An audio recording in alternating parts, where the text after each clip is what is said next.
Okay. Happy Saturday, everybody. I'm going to play some rapid or slow chess, depending on who will answer the challenges that I put out.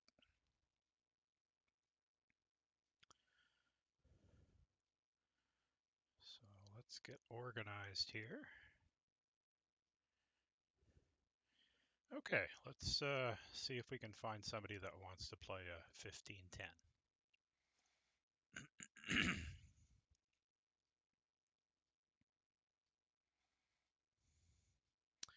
Check the lobby here. A 60-30. Okay, we're going to play a... Oh, hold on. There we go. We've got a 60-30 against a strong player.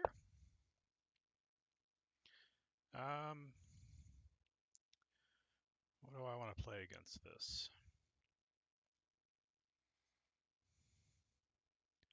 Yeah, let's just go with a modern.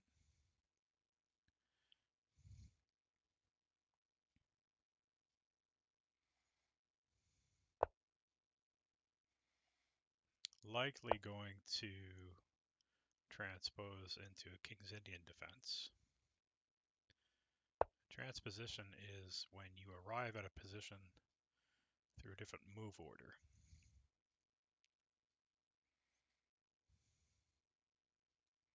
Okay, so now essentially we are King's Indian territory. So I've played knight f6. When you don't play knight f6, it's a modern defense. There are some lines where you delay the development of that knight for quite a while.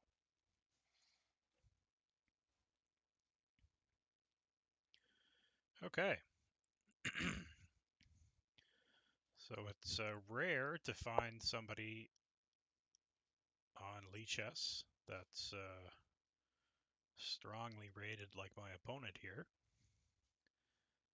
that wants to play a 60-minute game. So this should be good fun. Okay, so what do we want to do here? D6. King's Indian defense is a dark square strategy, so you will play d6, and it's just a matter of deciding whether to play e5 or c5. And sometimes you play both. Now, I'm kind of curious if I could play c5 right now and try to move things into a Sicilian type of territory. If my opponent were to play d4, either right away or after when the knight is developed, like say here.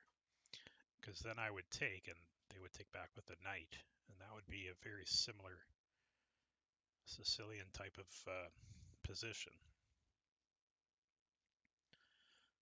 It's just a matter of what happens if I play c5 and they go e5, because I am kind of tempting them to play that move. Knight e8 is common. And I think I would get enough counterplay to play d6 and attack e5, because the knight could come later and also attack e5.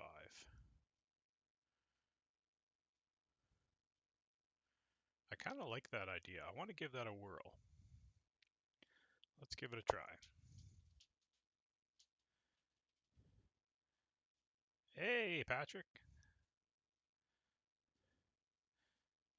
Yeah, well, we started just a tad early, my friend. You didn't miss anything major.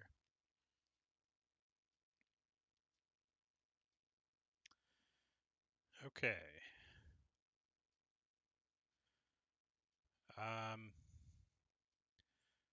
Right, so now I can't tempt them to play e5 anymore, I don't think. I either have to go with d6 or knight c6 now. Oh, thank you. Hopefully it'll be a winning game, yes.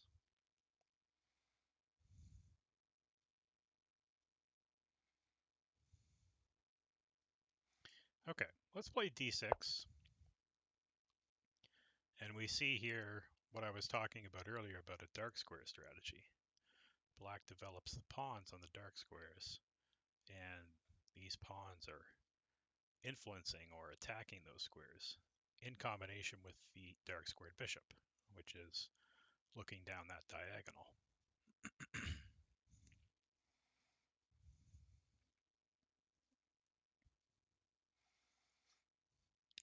So the real question is, does my opponent want to play aggressively and go more in the vein of a Sicilian and play d4, or are they going to play d3, which is I think Botvinnik played this a lot, which often results or comes out of the English opening.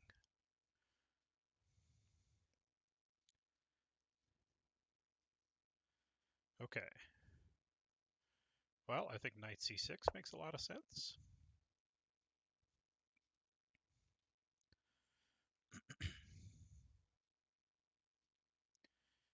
Get another piece out. Okay, I'm not surprised that my opponent played d3. My opponent started the game with 1c4 right here. In my experience, a lot of players that start with 1c4 tend to go for this type of structure. Not too often do I see opponents playing d4 against me.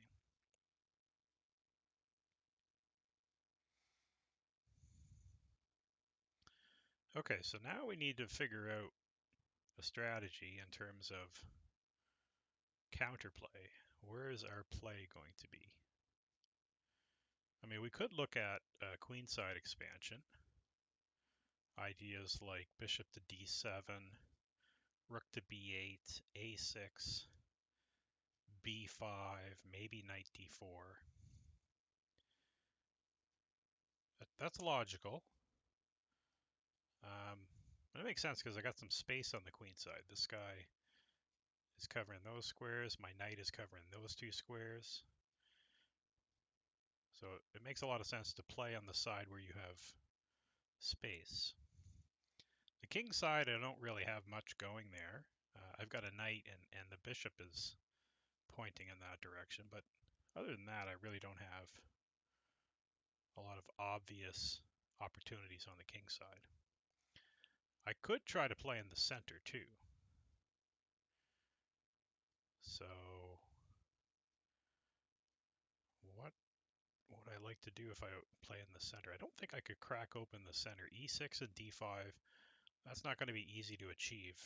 White has a clamp on that d5 square. So if I want to play in the center, it's only going to be for a couple of moves, I think. The only thing that I could think of would be to play like e5 and then to throw the knight into d4. But the center is going to be pretty locked up here, which implies that play is going to happen on the wings, either kingside or queenside. That tends to be what happens when the center is locked. My opponent, their play is naturally kingside with f4 and maybe a kingside expansion of the pawns. White could go rook b1 and kind of do a similar strategy like us. But it's not the most natural plan, I think, for white because white has quite a bit of space on the king side. But certainly that queenside plan is possible for white. I've seen white play that idea before.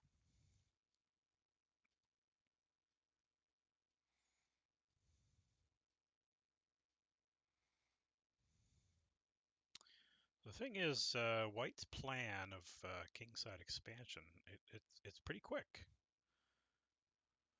There's 3 moves right there.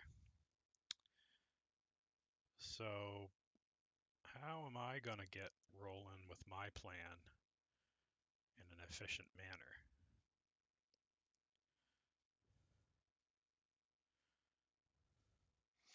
I know in the closed Sicilian, this is very similar to a closed Sicilian. In fact, if that C pawn were on C2, it would be a closed Sicilian. So that's why I'm saying it's a very similar position. And in such positions, in order to match White's F4 thrust, Black often will go E6 and then F5 so that White can't continue forward with F5 themselves. But obviously I've got a problem because I can't easily play F5 if my knight is sticking there. So, question is, do I move my knight first or do I play E6 first? E6 kind of doesn't reveal my plans to my opponent. Not just yet.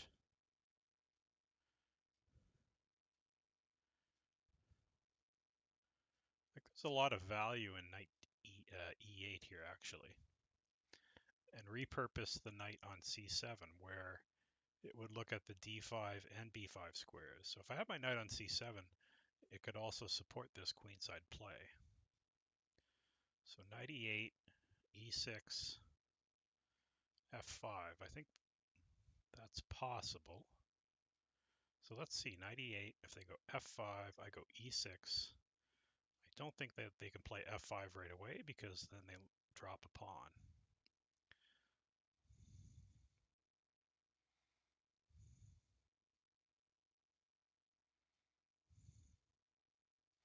Okay, here we go. We're going to give this move a try. So you might be wondering, why am I moving a knight twice in the opening? Aren't you taught that you shouldn't move pieces multiple times in the opening? And that's a good rule of thumb. It's true. Most times you don't want to do that. But again, because the center is not open, these kind of slow maneuvers are possible because it's not easy to punish your opponent if the center is locked or closed. I would say the center right now is, maybe they would call it semi-open because it could be opened at any time by White with D4. So maybe to be absolutely precise, this is a semi-open center, not quite fully closed or locked up. Locked up means that, there aren't any pawn breaks in the center to open things up. So on that note, given that I've moved my knight back, I don't think I want to allow D4 anymore because that would open the lines up and that would be to White's advantage, I think, because White has more pieces out. So it's to my benefit to keep the position closed as long as I can. So I think the only move that makes a lot of sense here is knight d4. If they take back with the knight, I take with the pawn, and I'm forking the bishop and knight, so that is good for us. If they decide to take with the bishop and play, let's say, knight b5, ganging up on that pawn, I think I can just play queen to b6 to defend it. And black would be better because black would be the one with a dark squared bishop and white would not have a dark squared bishop. So that's what we're going to do. We want to keep things closed. So once my knight does get to c7, depending on how the game goes, I could, like I said before, opt for this plan. But the other nice thing about knight c7 is the knight could go to e6 and support this guy. Okay, so it looks like my opponent is looking at that plan. So I got to be careful. If, let's say it was my opponent's move, if they play b4, I'd like to play b6, but I got to be careful because they might have e5 in some variations. I don't think it would be uncomfortable here, but something to keep an eye out. And maybe white is only playing rook b1 to get out of the line of fire of that bishop. And so it might make sense for me to do the same, actually.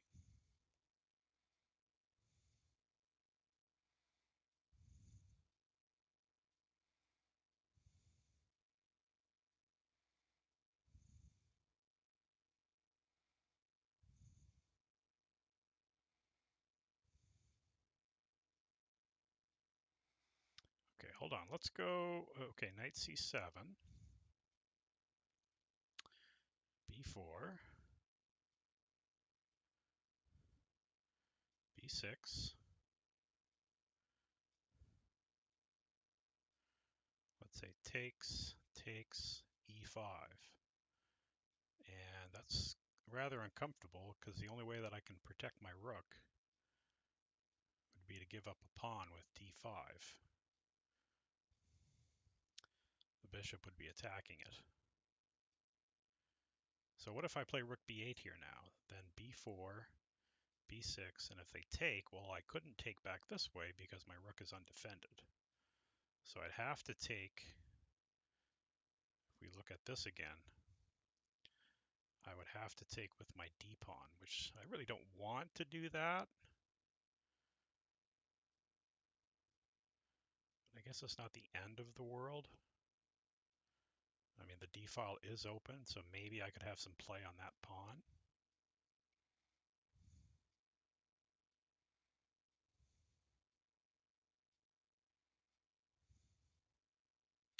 Okay, I do think it's prudent. So let's play rook to b8.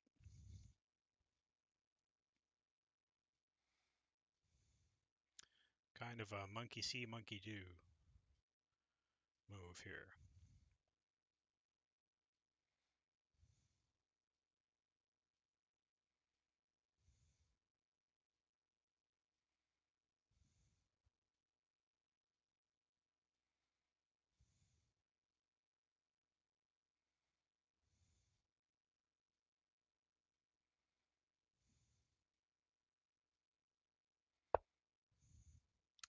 Okay, so my opponent is playing logically. Hello, Mr. Strobex. Good to see you. How have you been? So, like I said before, white has a lead in development, so I don't want to open things up preferably. So I don't think taking this knight makes sense, because after taking, I then have to address this guy. So let's say I were to take, they take back, and I think they would get d4 in pretty easily there. So I want to keep d4 occupied with one of my pieces. So let's go b6.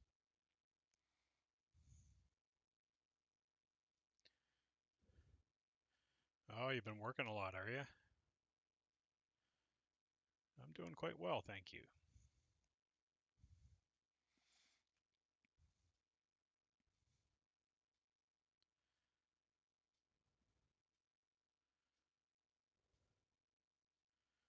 Trying to grow the stream.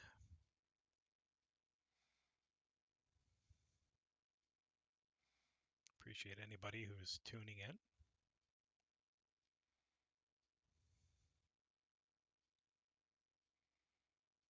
Grow the stream and also grow my YouTube channel.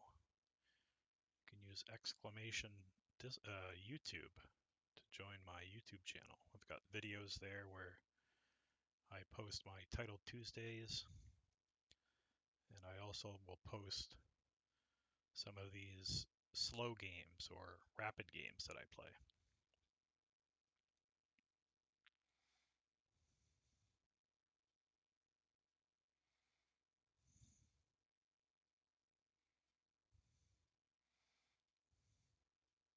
You follow on YouTube? Very good. Thank you very much.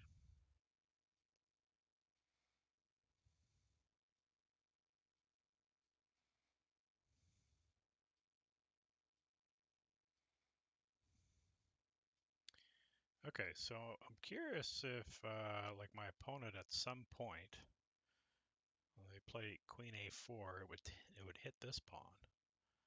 So I think I'd have to play A6 there.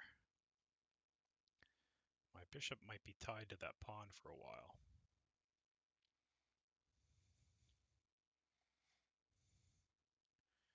Okay, the first real big think for my opponent.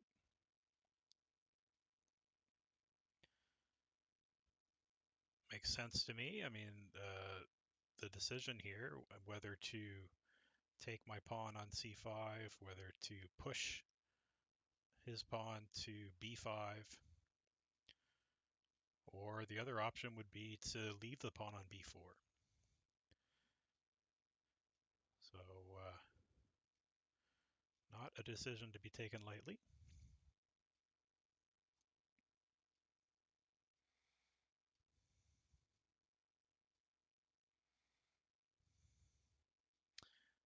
B5 would have some benefits in that this guy could be a weakness. But it wouldn't be so easy for them to attack. And they could attack it with the queen once, but going to need more pieces to attack that pawn than just the queen. So I don't think B5 makes a lot of sense. Holding the tension with A3 is certainly possible. Just kind of leaving things as they are. And certainly taking makes sense too. Because that does open up the B file for White's rook.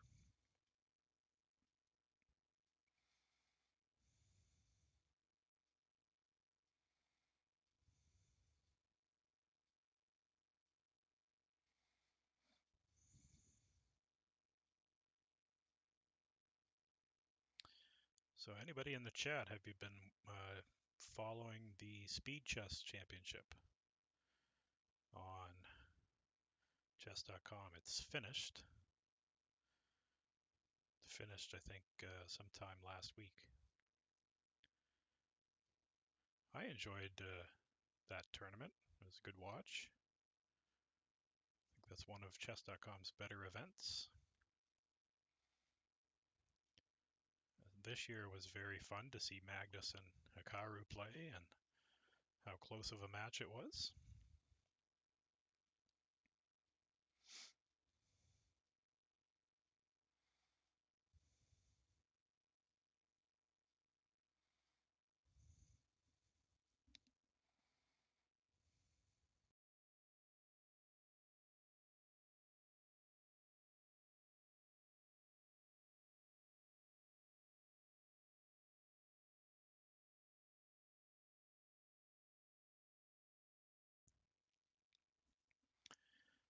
I saw Magnus miss the mate in 5, and like 2 hours later, chess.com gave me the exact position as a tactics puzzle. Ha! That's pretty cool. Yeah, I saw that that position as well. Just goes to show. Everybody misses tactics every now and then. I was playing a blitz game earlier tonight. My opponent had mate in 1. Plenty of time on the clock, more than a minute. They took my d6 pawn instead, which was protected by my rook. they took it with their queen, so I just grabbed their queen, a free queen. So not only did I escape checkmate, I got a free queen. Stuff happens, you know. Sometimes you'll have a blind spot.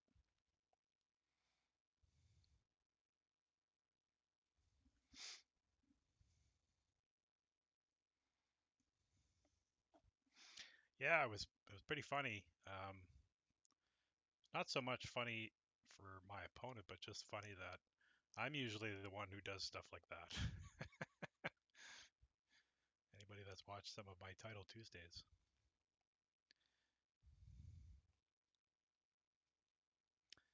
It's nice to be a recipient from time to time of a gift.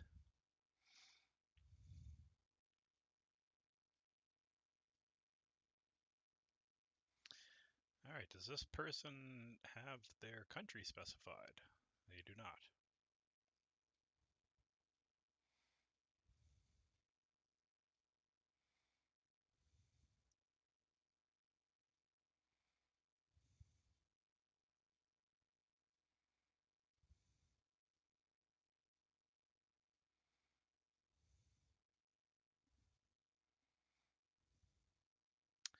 Where did I find my opponent? Well, I checked the lobby and they had a seek, or a challenge, I guess you could call it. I was surprised to see somebody so high rated willing to play a 60-minute game, so I happily accepted the challenge.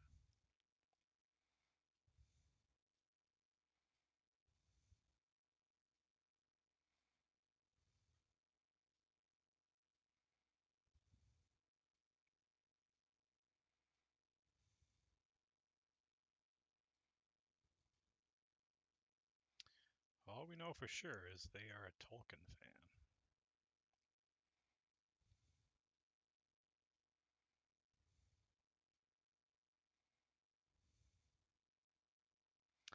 I am not a Tolkien fan, so I don't get the reference. I guess Finn Golfin is, or Finn Golf, maybe. Is he one of the characters?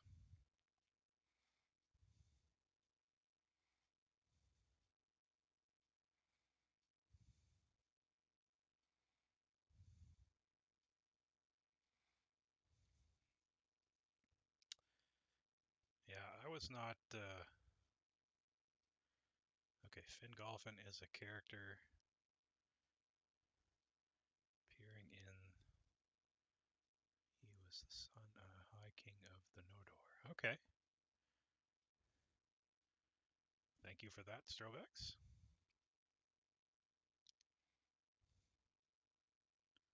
Hey, GK.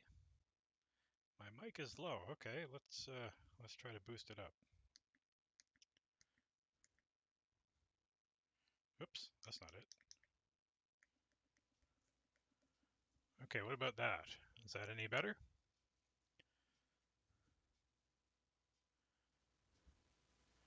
What about now? That should be a better boost.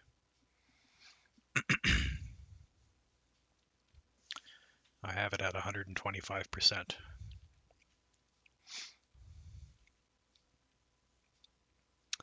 Alrighty. Glad to hear.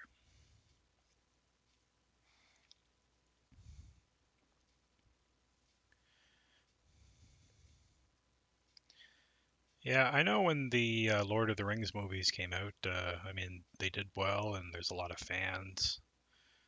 And I admit they were done very well, but I don't know. I mean, it's a story that just never really captured me, I guess. I don't even know if I saw the last two movies. Well, of the first trilogy. I think I only saw the first one. I'm more of a Star Wars guy.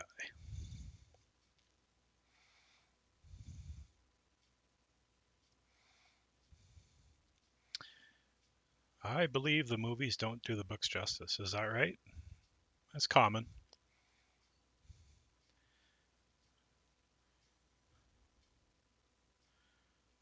have to omit some details in the movies.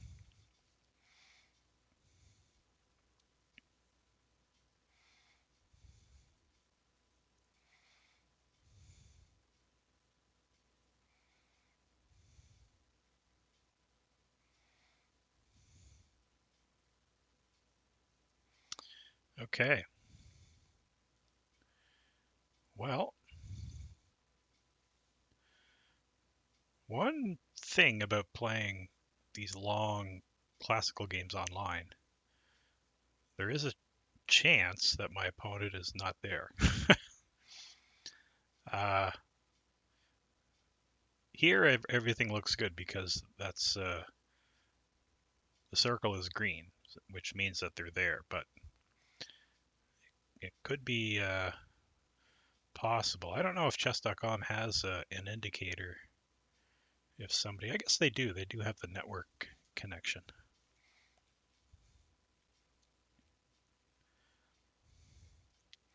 I was going to say you could be sitting here and the other person is just idling or not even there, but I guess you would see their status change.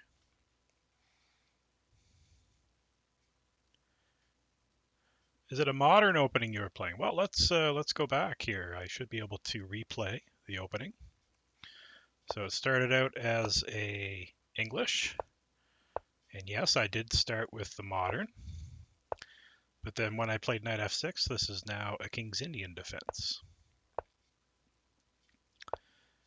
And I offered my opponent the opportunity to go into like a Sicilian by playing d4, but my opponent decided not to because they played d3. And I played knight e8 with the idea of, in the future, coming to c7, where I might go to e6, or from c7, it may support an a6 to b5 expansion. My opponent played bishop to e3. I was concerned that they were planning to open up the center, which would be to their benefit because they have a lead in development. Look at these guys. They're not really doing anything active. So I don't want things to open up because I want to have the time to maneuver my pieces and get them out. So that's why I plunked my knight in there to try to keep things somewhat closed.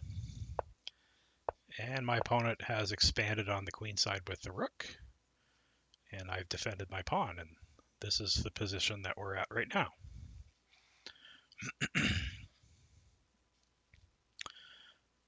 So I would still call this a King's Indian defense. Or, I mean, I know that Botvinnik was popular for playing this setup in the English. So, I mean, maybe the opening is English opening, some Botvinnik variation or something or other. So it's either an English or King's Indian defense.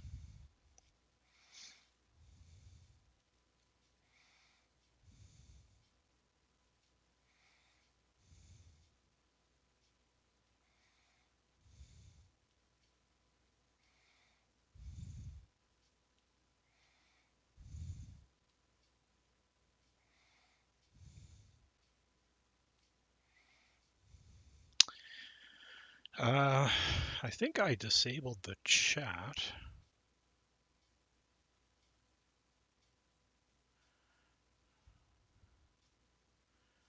Yeah. It's interesting that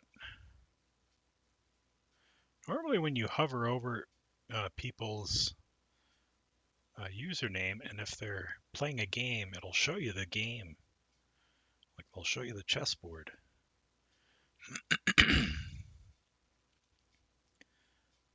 But they're not doing that right now.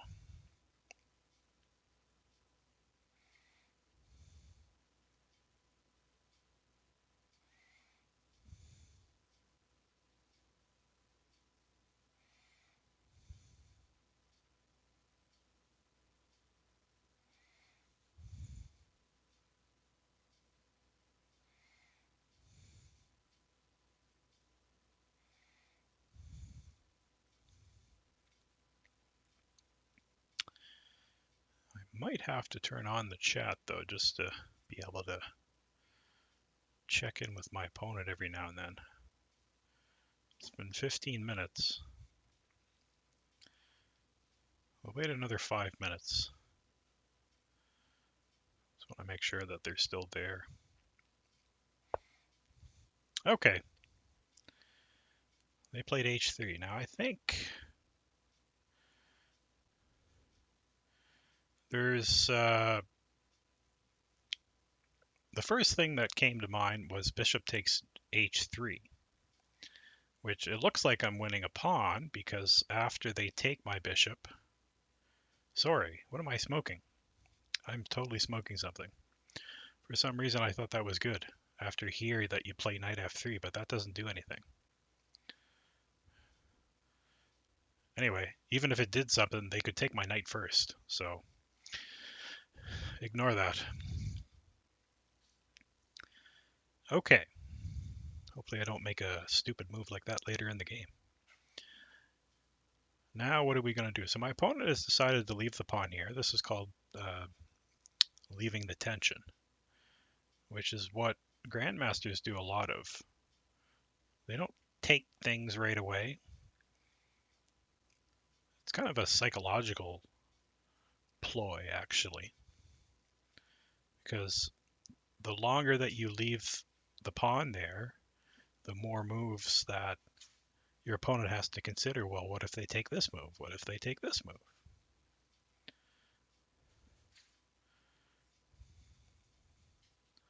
So it's one way to kind of build up pressure on your opponent. It's what Magnus is known for. Okay, so knight c7. That's a candidate move. e6 is also candidate. e6 because I want to be able to meet f4 with f5 myself. I just know I used to play the closed Sicilian, so the white side. And this is not quite a closed Sicilian because the pawn is on c4. If the pawn were on c2, it'd be a closed Sicilian. But if white can get in f5 and then g4, g5, I mean, they're more than happy. So the way to counter that as black is to go e6 and f5.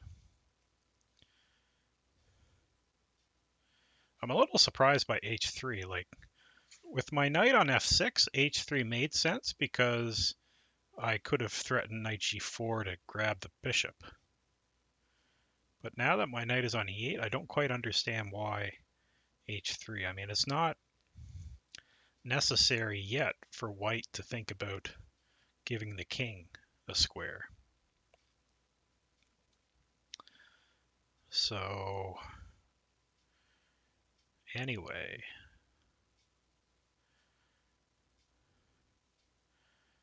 so these are the two candidate moves.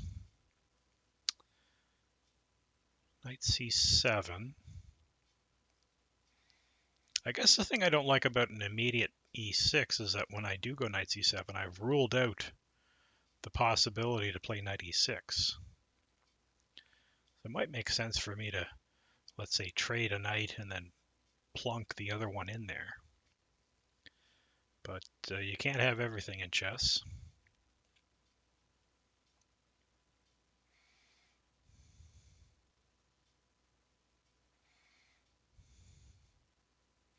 And the other thing that I might do, which actually makes a lot of sense here,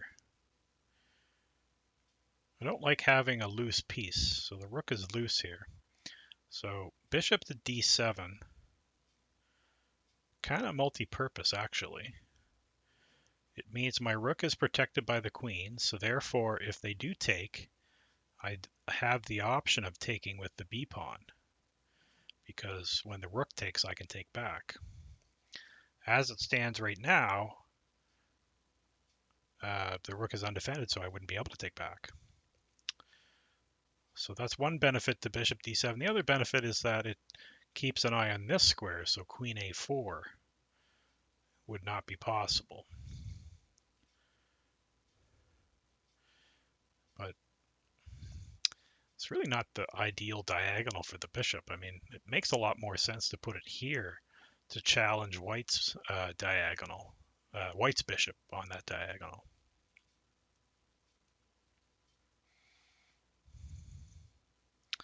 And am I really that concerned about queen a4? Because I could just go a6, right? Take, take. I don't think that's much to worry about.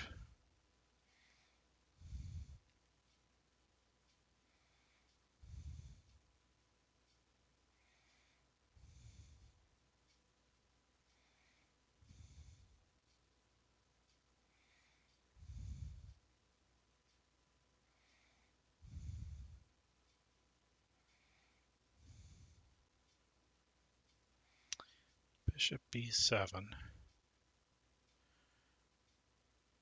Take, queen a4, a6, knight d5,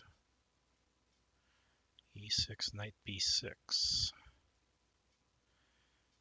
that anything to be concerned about, the knight on b6? I don't think so.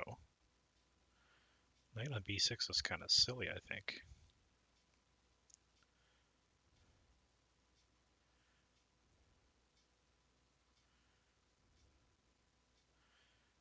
Okay.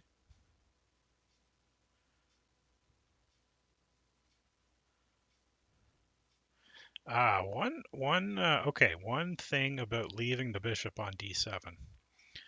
Okay, this optically it makes sense to put it on b7, like I said, to challenge my opponent's bishop, but I think it does make sense to play bishop d7 here. And I'm going to go ahead and do that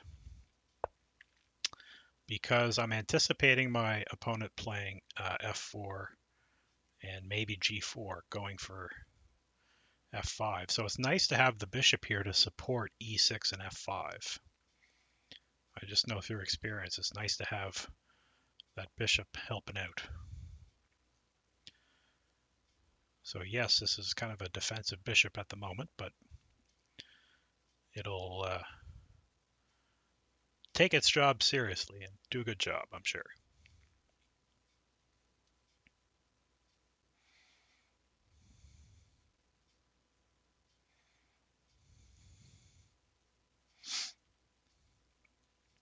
GK, what about e5? Yeah, I could have played e5. That's so in the previous position, I could have played e5. That's true. I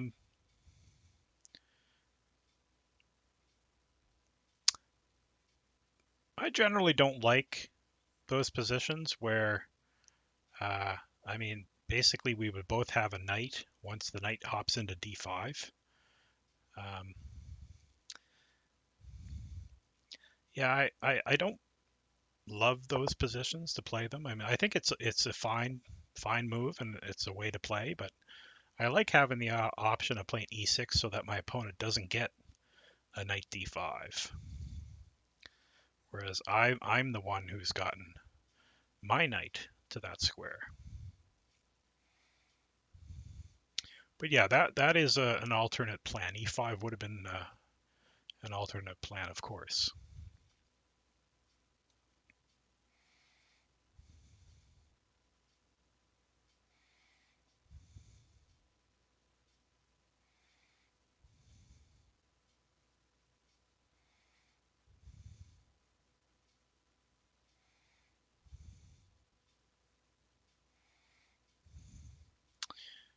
All right, let's see. Knight c7 or e6. If I go e6, I'm just curious about, they couldn't take with the knight because that's a fork. Forking these two guys. And if they want to take their bishop, that's a nice dark squared bishop. I'm quite happy about that. And if I have to play e5,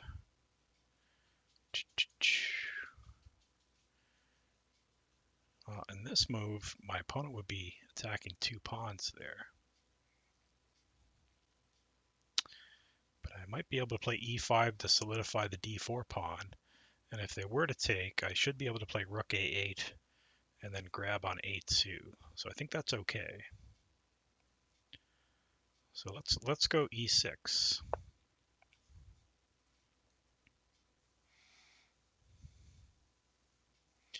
Because the only plan that makes sense to me for white, if they're not going to continue on the queenside, is this kingside expansion. That's essentially what white tries to achieve. Try to get f5 in. So the minute they play f4, we have the opportunity to answer and say, not here. Oh no, my opponent has left. That's not good. That is not good. Okay, they're back. Excellent.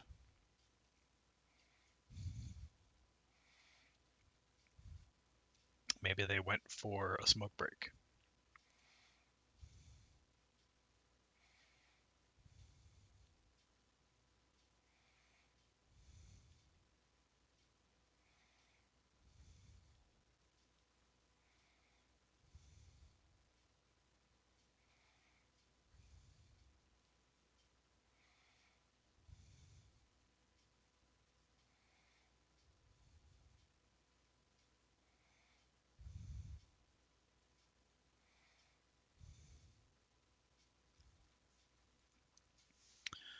So white has more space. A little easier to play white at the moment because of that space advantage.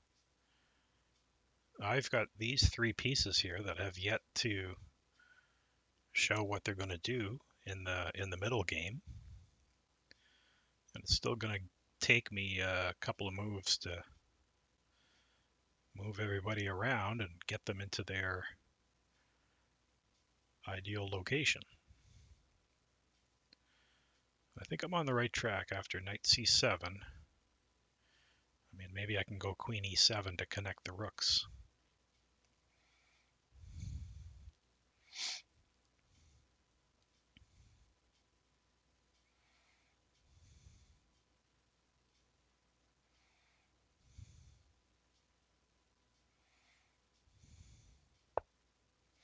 Okay, so there it is, the aforementioned f5.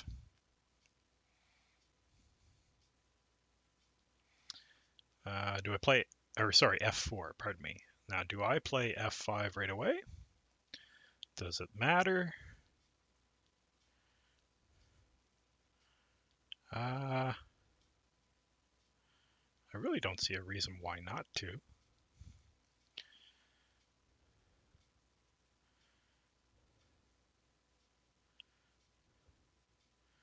Let's see, if I were to play knight c7 here,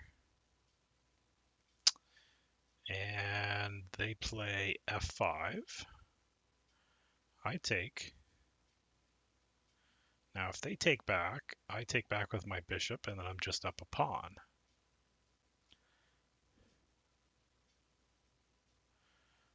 The thing that I'm curious about is f5 take. Maybe they can take here. No, because I hit the knight. Okay. So once the knight moves, let's say to here, I can take another pawn. I think tactically that's okay.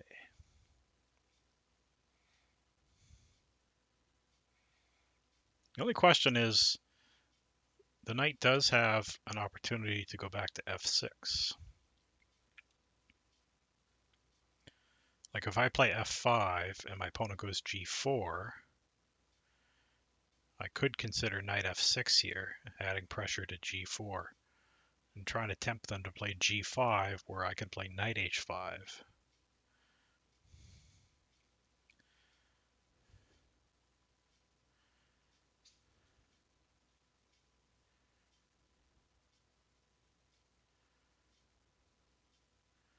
Okay, I think I'm leaning towards knight c7, so let's look at that. Knight c7.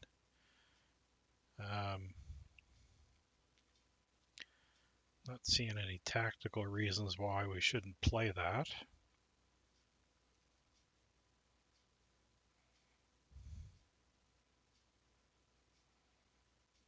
Okay. We're committed.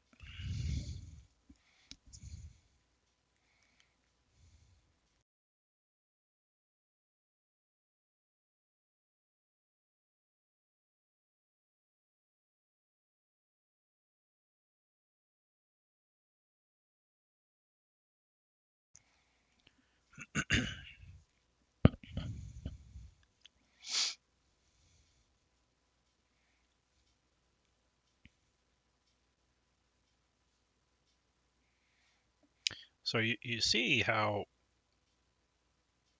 geometrically white has a space advantage, because apart from these two guys, all of black's pieces are on these three ranks, whereas white has basically a bigger square, right? That's where all of his pieces are currently at, and a lot of his pawns are influencing that fifth rank. So it just means when you're playing with a lack of space, you have less options or less freedom to maneuver, right? So it can be tricky at times.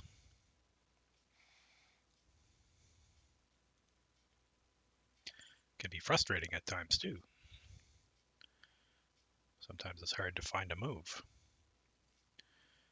especially when you don't have a lot of squares that you can place your pieces on.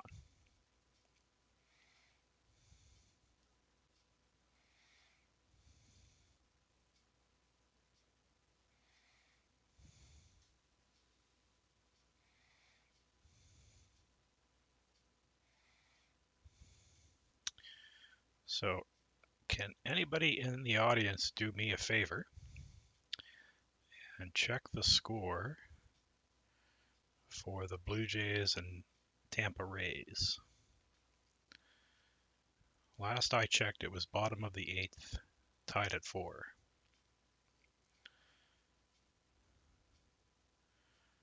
That would be greatly appreciated if one of you could check that for me and tell me what the current score is.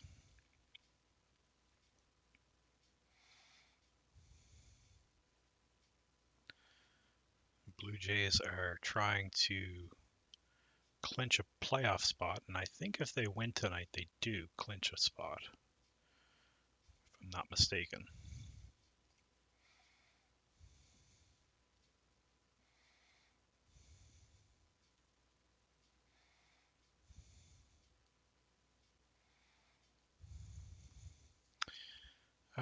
What could my opponent do? Well, there's a couple of ideas that make sense to me. Queen d2, so that if f5 gets played, they could try to exchange the fianchetted bishop. Rook f2, followed by either queen f1 or the other rook. Okay, my opponent has opted for queen d2. Makes sense, makes sense.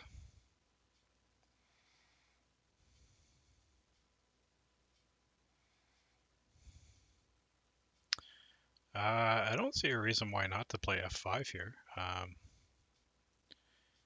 Seems pretty evident that that's what we want to do here. So here we go.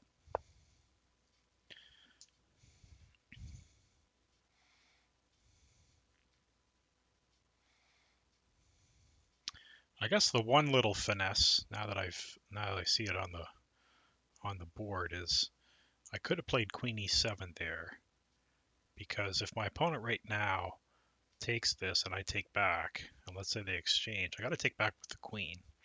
I'd rather take back with my rook, but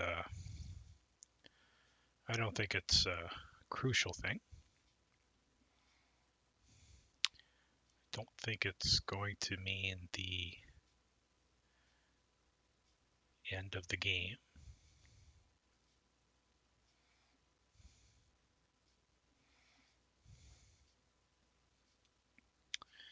Okay, so my opponent has left the game.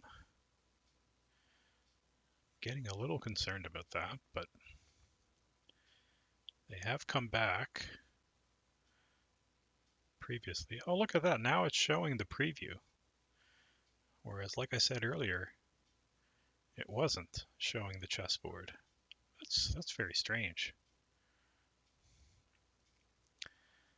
Okay. Okay, so my opponent has come back. That's good.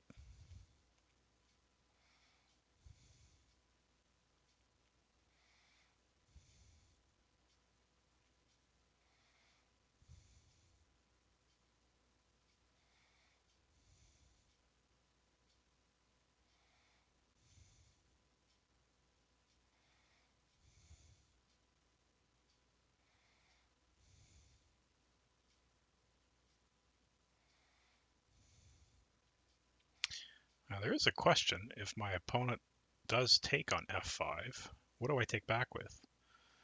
The general rule of thumb that I've been told is not to take back with your g-pawn, because it kind of opens up your king. So if they're able to open up the g-file, your king is exposed. So unless there's a really, really good reason, I generally only look at either the e-pawn or this knight.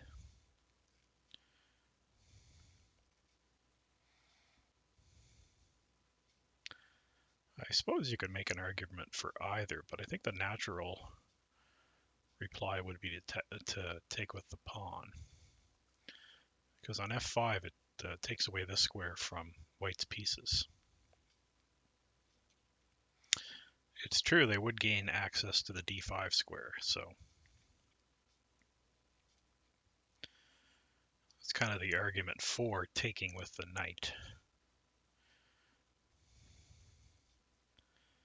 One thing I don't like about that is after this bishop moves, let's say to here, can they not just get my knight to move? And then they can make use of the e4 square.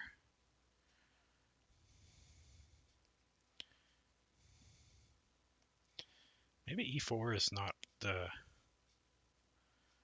such a big deal.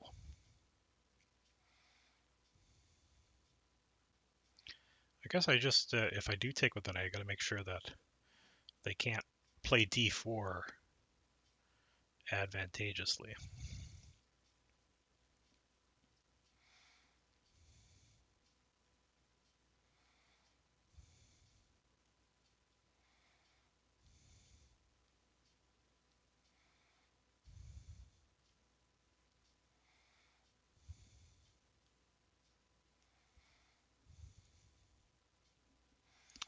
Okay, well,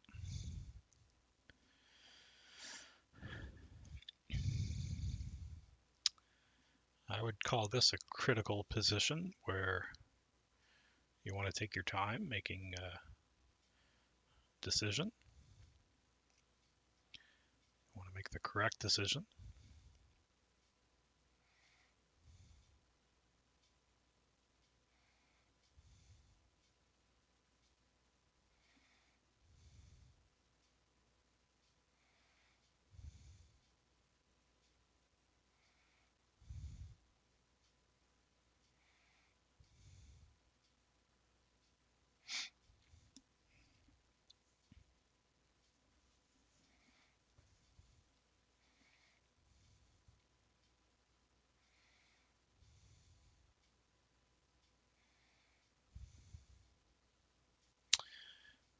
E5, I don't think is a pawn sacrifice that works. I think that's just a free pawn for us. My opponent could just decide to keep the tension like they've done with the b4 pawn. But sooner or later, decisions are going to have to be made about the b4 and the f5 pawn, whether to exchange them or move your pawn ahead. You can hold the tension for a while, but sooner or later you gotta make a choice.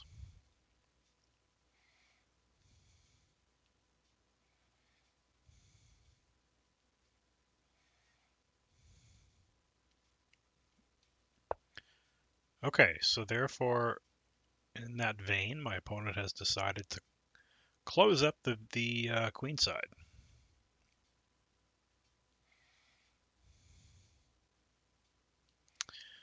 So that means that I've got a weakness here, but it's not on an open file. If white didn't have this pawn, then the rooks could put pressure on that pawn. And that would be something to be quite concerned about. But the only way that I can see that white can easily attack that would be with the queen. We should be able to defend that fairly easily. Okay, so what do we want to do here? Queen e7 to connect the rooks, maybe?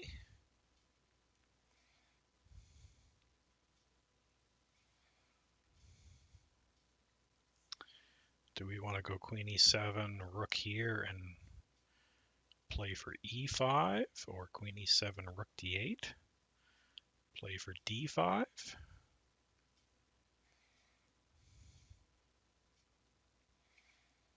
I'm not really sure. Is there any advantage to putting the queen on f6 as opposed to e7?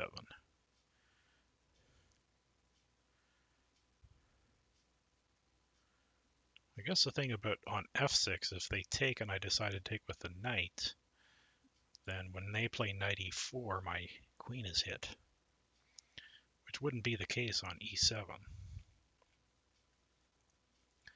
The other nice thing about queen e7 is that it could defend that a7 pawn down the road.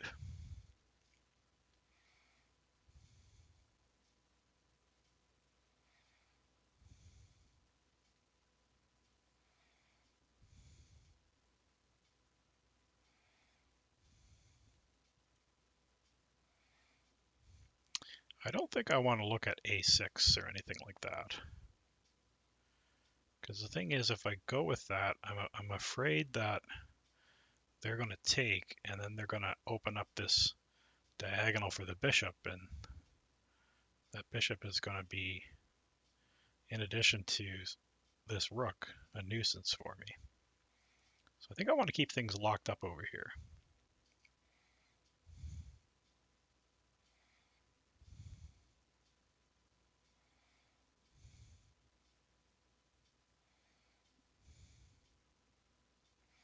Okay, let's go queen e7.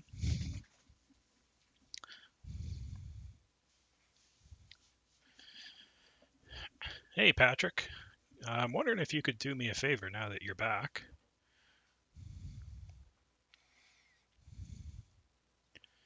If you are back, are you back for good?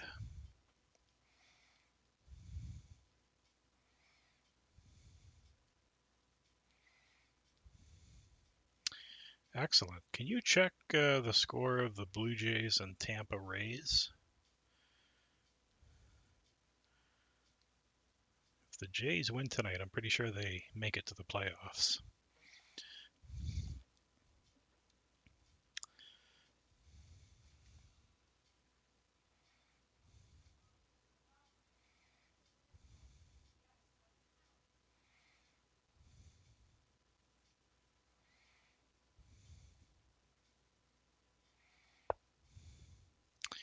Okay. Jays lost 7-5. Damn. That's unfortunate. So it might go to the last game of the year then. All right, well, now that the queenside is locked, yeah, doesn't make any sense to keep that rook there. So rook e1 makes a lot of sense. I might do the same, just to counter their rook.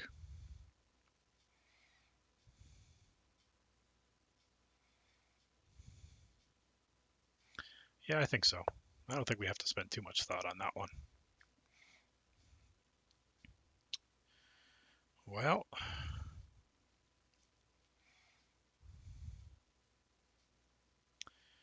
I think it is possible if Seattle loses later. I think if they lose, then the Jays are in. But you don't want to rely on somebody losing. You'd rather win yourself to get in.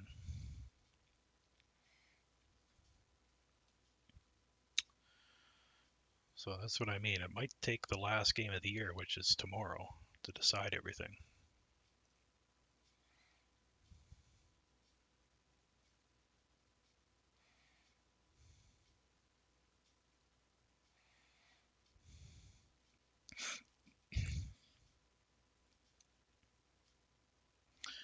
Okay, so now that I've got the queen and the rook lined up on the e-file, they take back and I take back with the pawn, I would be threatening that bishop, although I wonder if they could then take here, I take back, looks like a fork, but they, I think, could take here because my queen would be attacked. So I have to be careful here. Maybe queen f7 was better there. I don't know. I might have to just take back with the knight.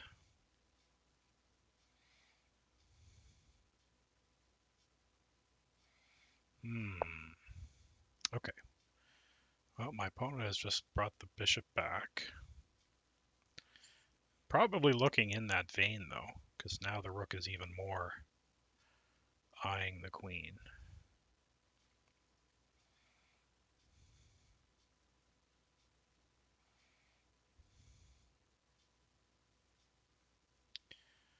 So one thing that I was looking at,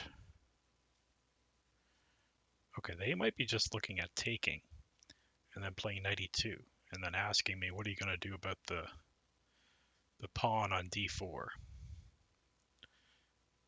I'd have to either play queen f6 or e5.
I'm starting to wonder if I should just play queen f6 here.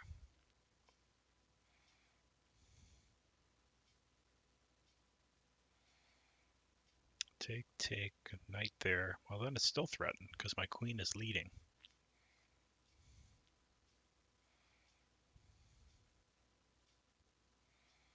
Do I have time for this kind of maneuver? Bishop f6, queen g7. That's looking very interesting. I don't think I have to worry just yet about e5 hits.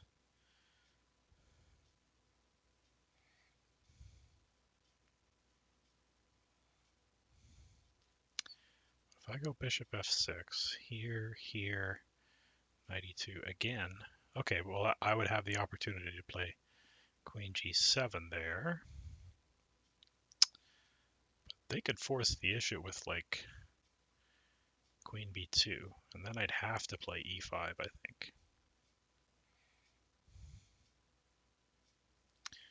But if my opponent has to go back to e2, that means when I do play e5, they're not ready to jump into d5 with their knight, because of course the knight would be on e2. So that's one good thing to be aware of.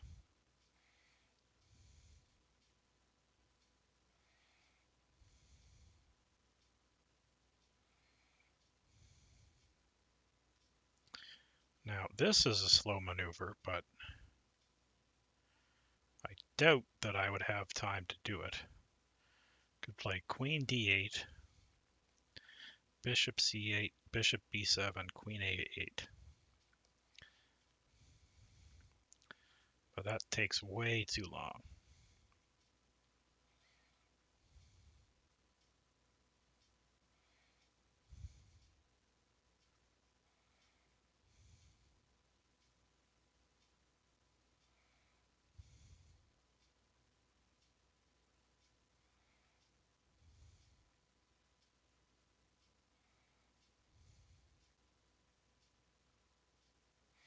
Okay, I do like this idea of playing bishop to f6.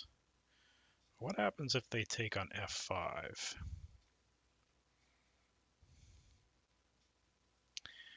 I wouldn't be able to take back with the pawn because knight takes, and I can't take the knight back because my queen is hit. So bishop f6 takes. I would have to take back with the knight or the g pawn. I've already explained my trepidation of taking back with the g pawn. So is taking back with the knight okay?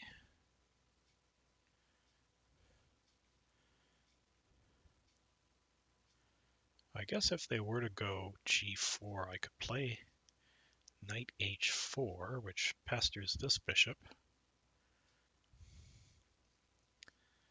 Well, that's not the greatest spot for that knight, but maybe it's all right.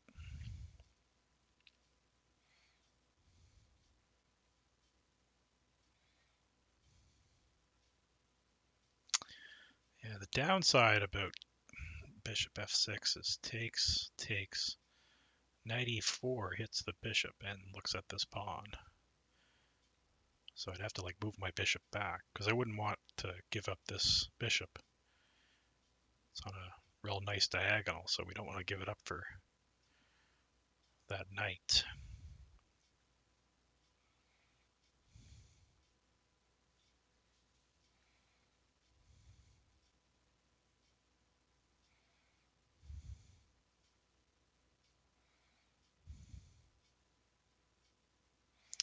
Or just queen d8.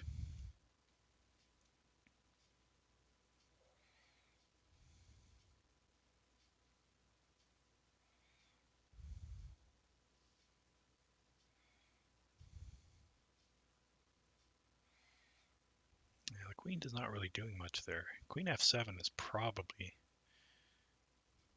the way to go. So queen f7, take, and then I'd have to go e5 to support the pawn.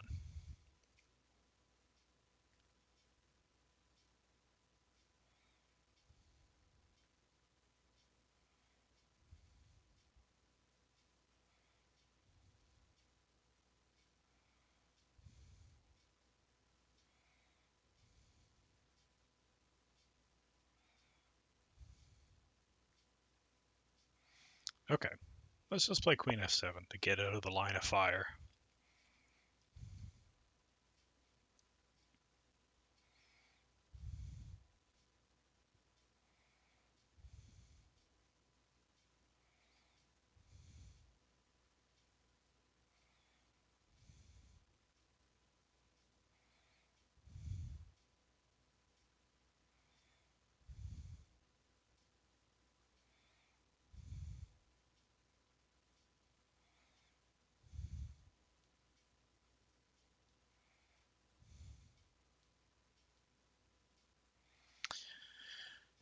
This knight kind of looks like it's not doing much, but it is ready to, it is ready to capture a piece.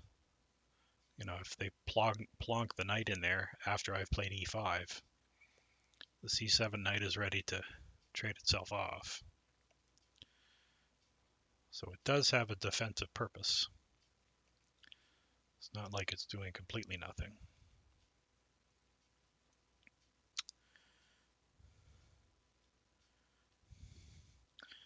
I was also curious about h5, kind of discouraging a g4 in the future, and maybe there's ideas of playing h4 myself.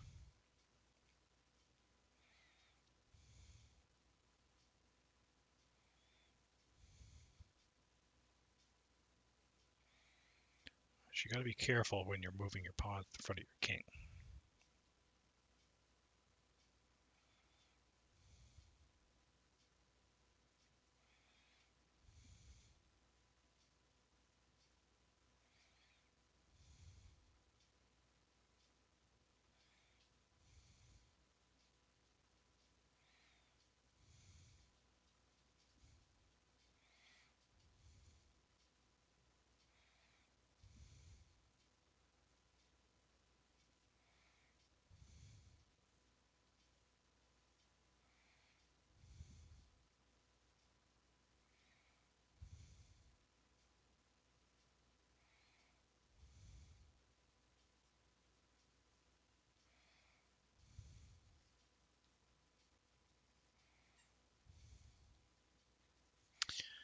Maybe a preventative move would be king h8. I'm just envisioning some exchanges here and bishop d5 coming down the line sometime.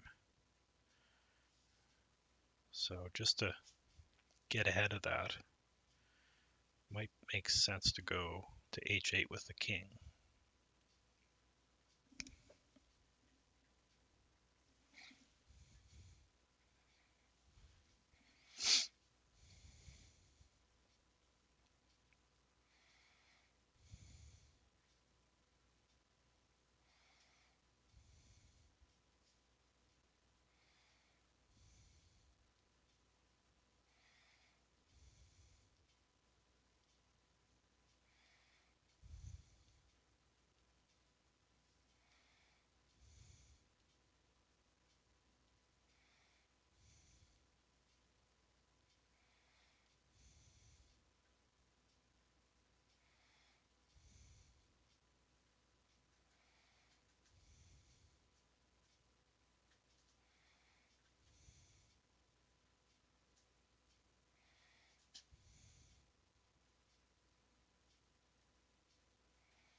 I'm only now noticing that the queen could support the d5 push.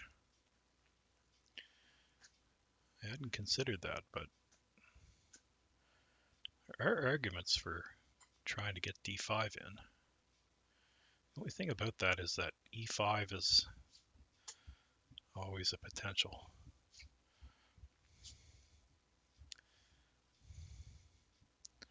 And I mean, after taking and taking, the only play would be on the d file. My pieces aren't set up to make use of the d file, so yeah, it doesn't really make sense to try for d5. I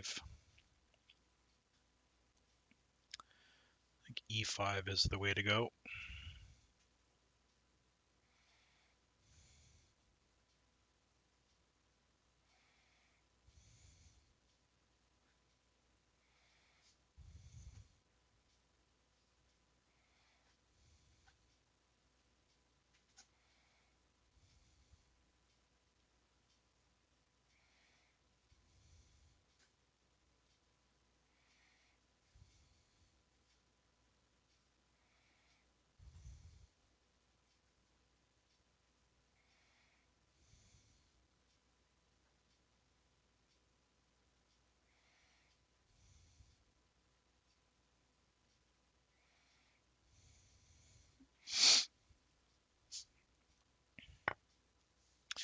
Okay, so they've elected to take.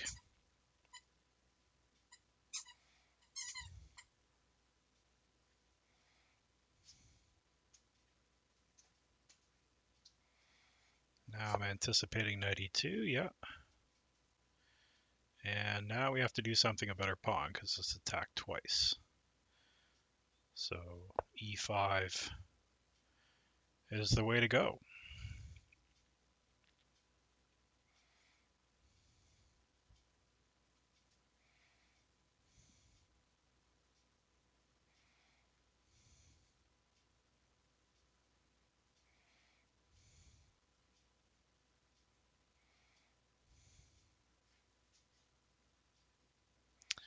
So if my opponent takes with the e pawn,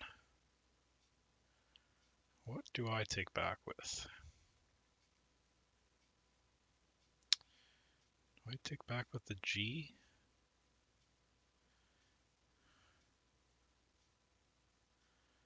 That might make the most sense. Because if I were to take back with the bishop or the queen, g5's coming with tempo. And then I think they have an opportunity to open up the f file Whereas if I take with the G pawn, it kind of discourages them to play G4.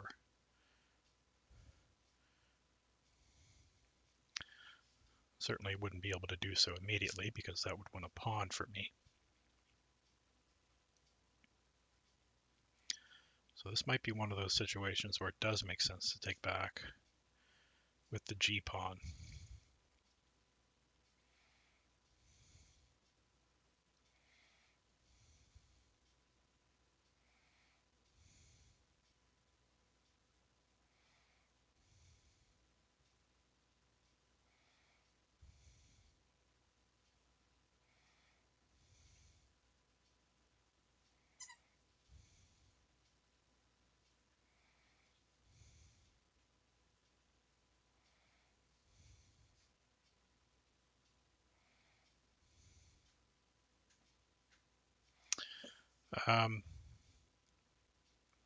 So as a result of those captures, I'm now seeing my knight has some options here. Maybe going to c5. Take an eye on those two squares.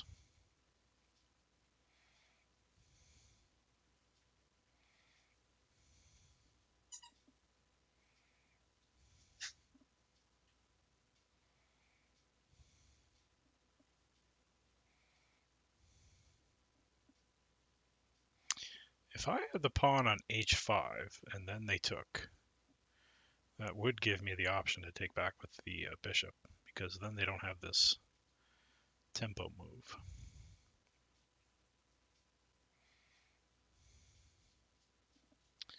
I'm starting to like that more and more, trying to get that h5 in, because then I would go king h7. I'd rather the king there than h8, I think.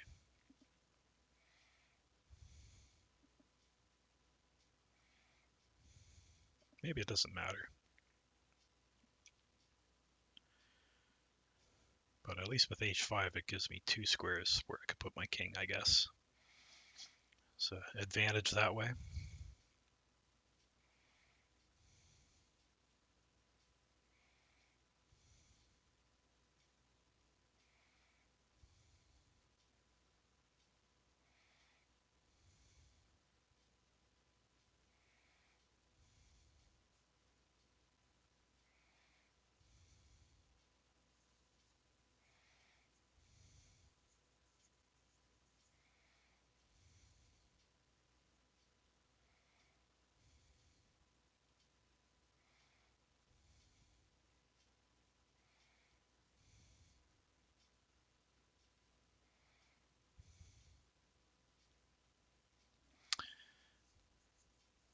Too slow time control, Aaron?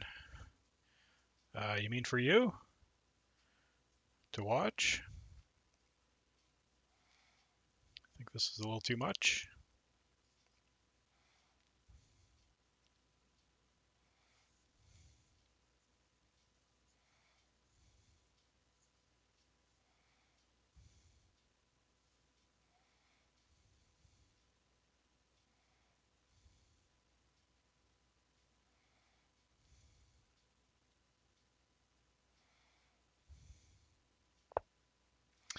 Okay, a4.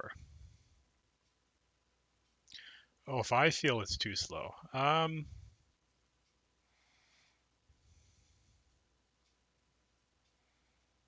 not really. I mean, I accepted the challenge. I knew what the time control was, so.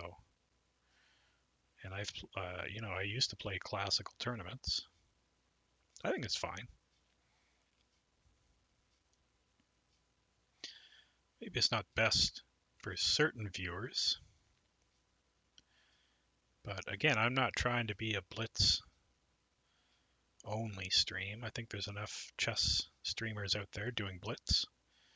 So I try to offer rapid and, like we're doing tonight, a slow game. So I'm okay if it's not everybody's cup of tea, because I'm not catering to what a lot of people are into right now. Okay, so are they looking at maybe opening up the A file?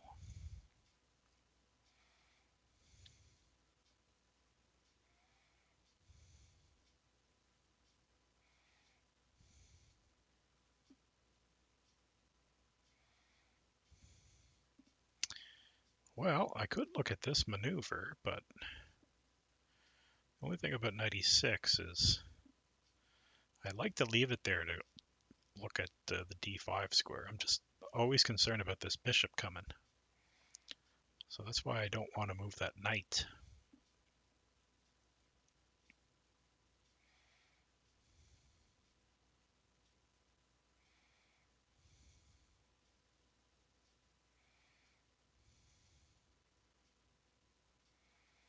And what if I take here? I don't think that they would take with the pawn because that would drop the c4 pawn. GK, no, we don't like everybody to be blitz junkies. Yeah, I hear you. Okay, let's go here, and then I think that would mean that they would take with the bishop.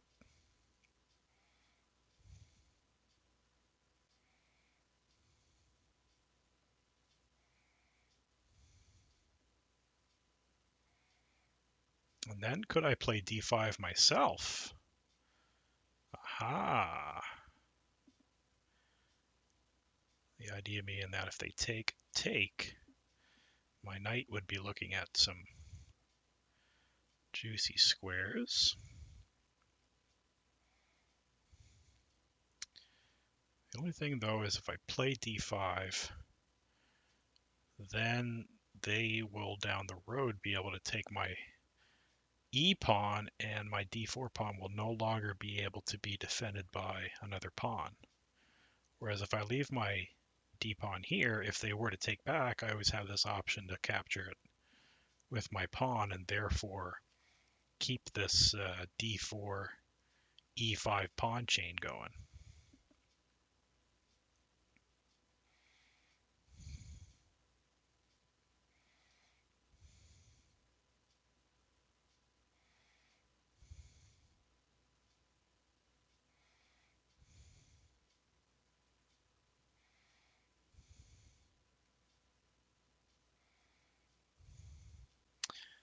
Bishop h6 is a little cheeky maneuver, keeping an eye on the queen, so discouraging this capture. And that actually is not such a silly idea because I don't see the bishop really having a life on that diagonal. So bishop to h6 is a good serious consideration here.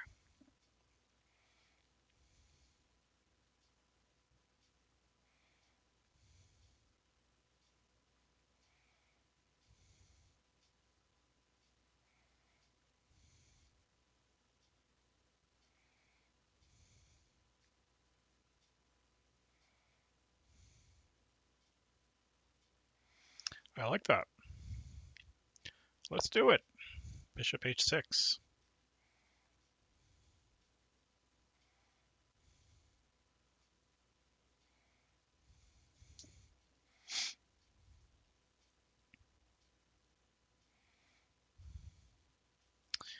Not really concerned about a5 that much. I mean, yeah, they could trade that. All the action is in the center and the king side, so if they start moving some of the pieces to the queen side, then I will have to do the same. But what I like about this move is, let's say it was my turn right now. What I'd like to do is take, and they would take back with the bishop, because if they take with the pawn, I can grab this guy with my queen. So they take back with the bishop, and then I'm thinking about playing queen e6. So I'd be threatening to take on h3. And the idea with the queen here and the bishop here is that I don't think that they would want to play f5 because I grab the queen. Yeah, so I was anticipating them moving the queen, so that makes sense. So I could do my queen e6 here now.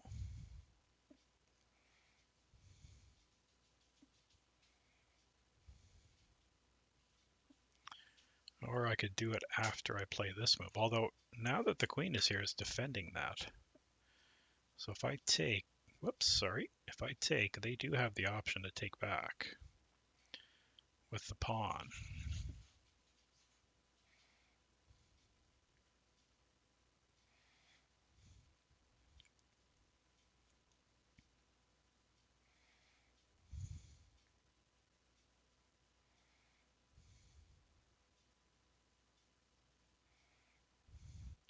But if I take and they take back here, I could take on f4. They take back. I take check.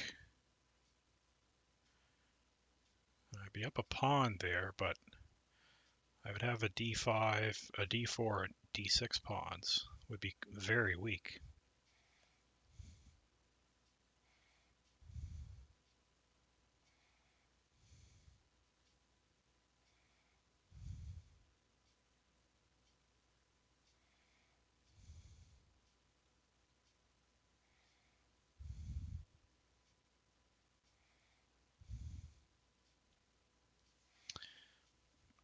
Maybe I do want to take here, just to see how they're going to take back, because if they take back with the pawn, maybe I could throw in d3, knight c1, and then I could take on f4. Basically, we would trade the f pawn for the d pawn. Maybe by opening up his king, that would be advantageous? I don't know. They also have this queen looking on the d6 pawn.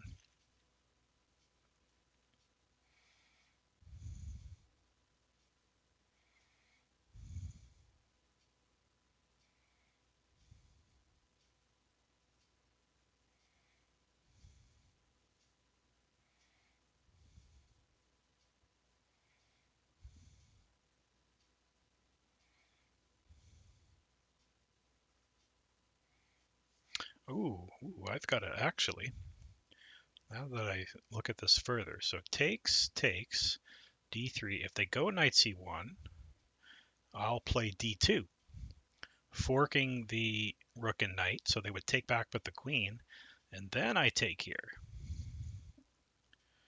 because my bishop is now locked on that queen.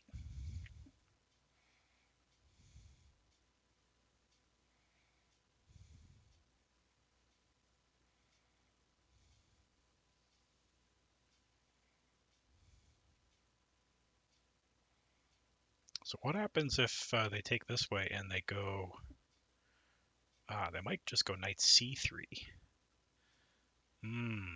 That makes more sense looking at this square.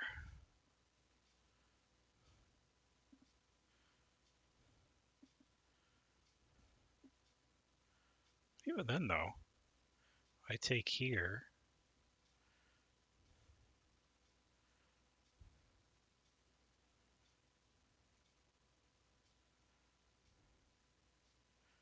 might be playable.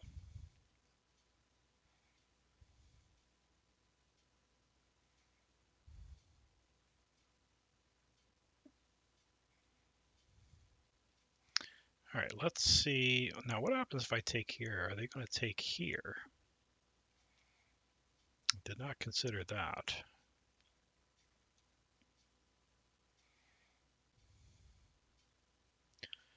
I would take here, possibly.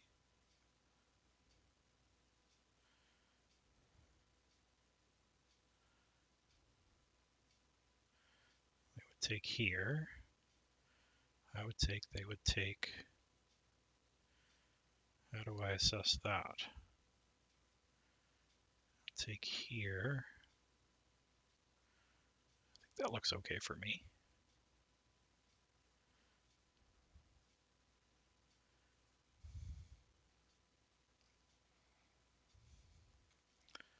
Of course, the other thing I could do is not take on d3, but push. So then takes. That might be better, because if they ever do bishop d5, I can play bishop e6. Whereas in the other line, the rook would be open, so there'd be some possible rook takes bishop sacrifices.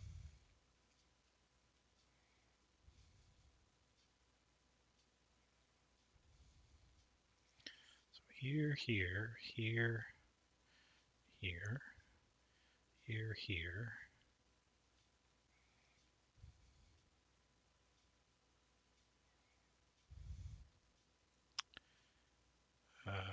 Here, take. Yeah, I think that looks kind of looks nice for them.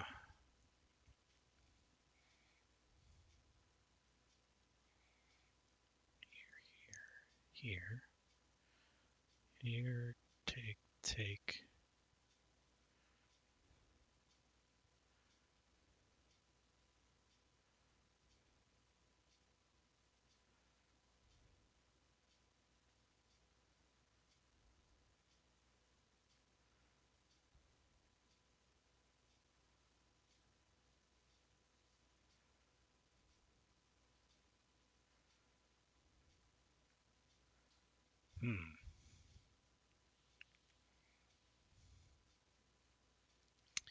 Sure, I like that position for me.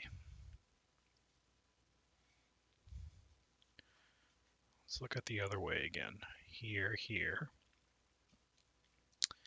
Here, here, takes.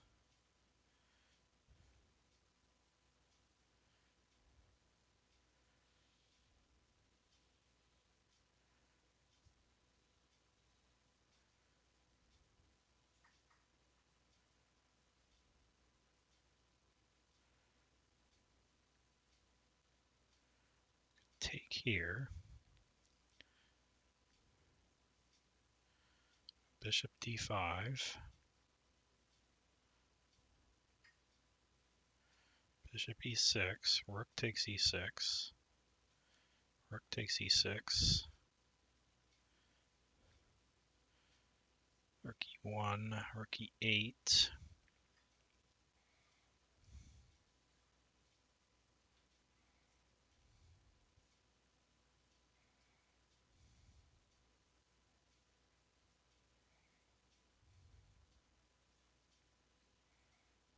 No, I could just, no, I could take the queen in that instance. Okay. All right, I'm going to give that a try.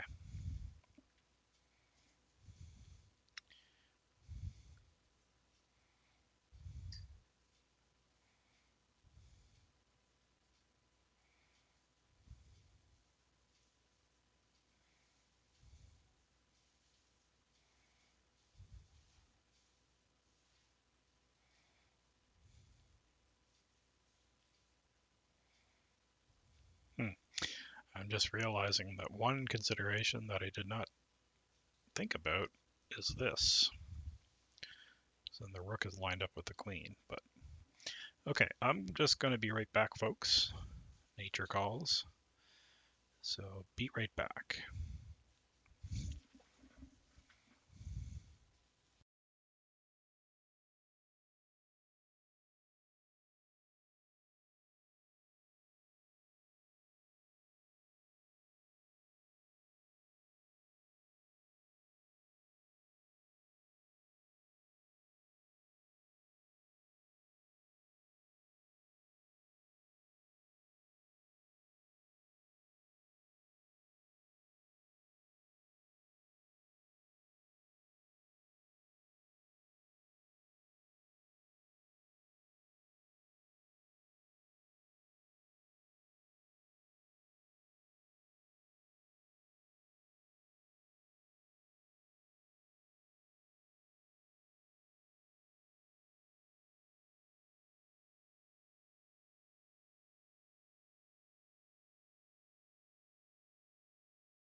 Okay, what did my opponent do? All right, they took on d6.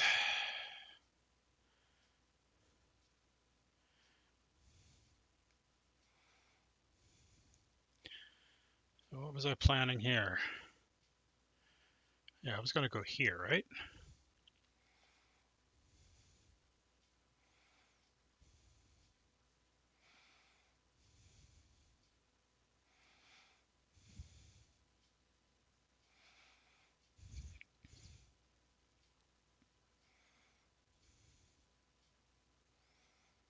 That's okay.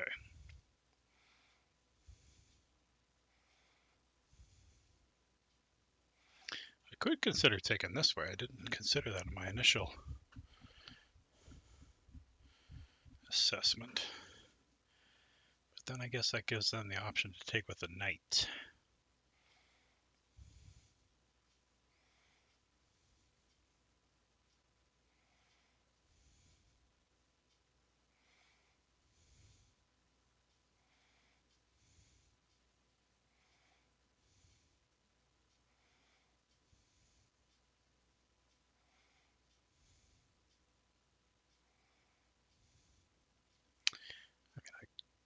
I don't think I can go e4 because then they would take here with the bishop.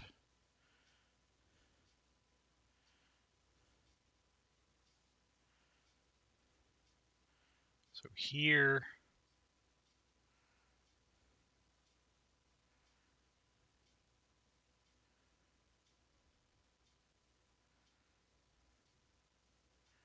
here,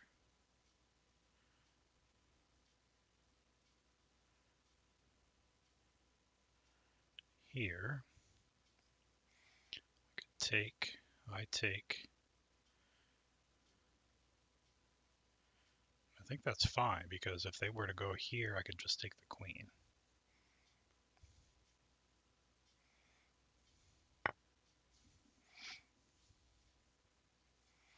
Did I forget about queen e6 earlier? Possibly.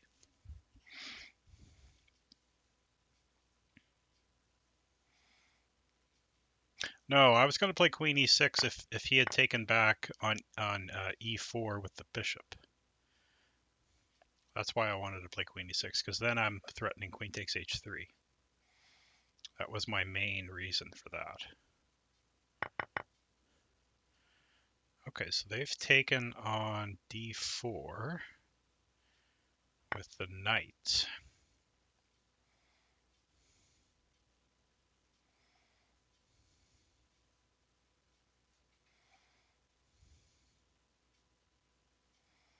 I didn't think this was that dangerous, but maybe it is. So if I take, they take,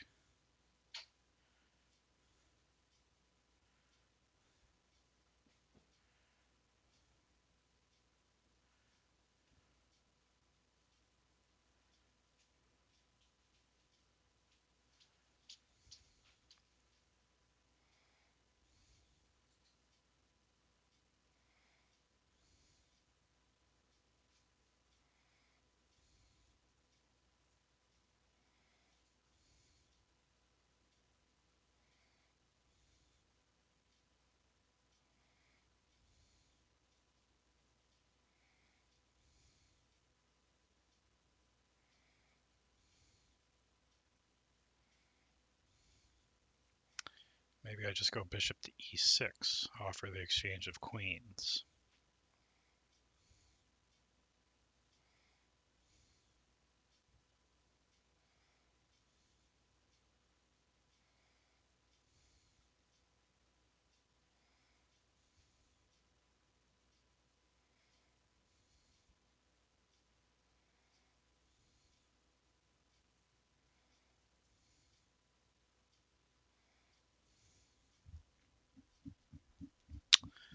Yeah, they're going to come out ahead there, though, aren't they?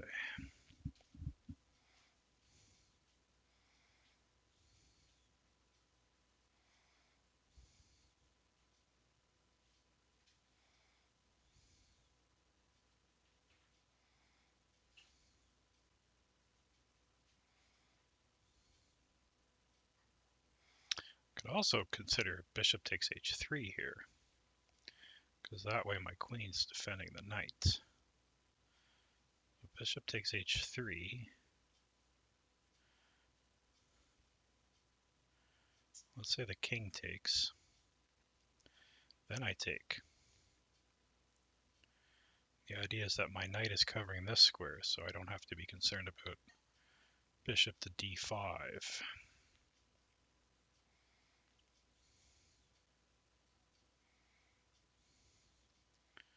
I suppose, what if they just go like rook c1? That would force me to move my knight.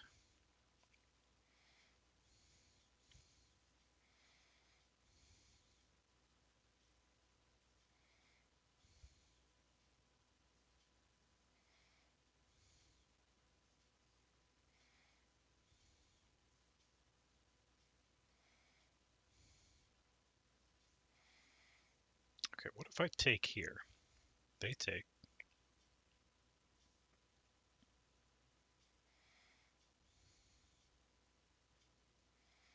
Take, they take with the bishop. Yeah, that's the problem. I don't have a follow-up there.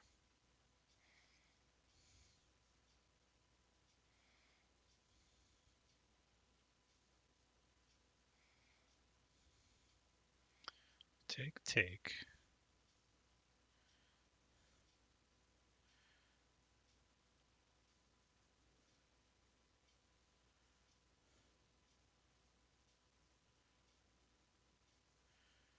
What if I threw this in?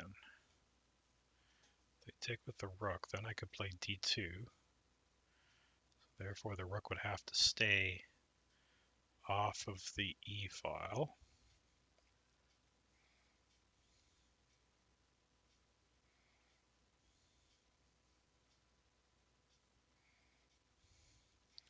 Maybe I can simplify this. Takes, takes, bishop f5, and just hold on to the d3 pawn. What about that?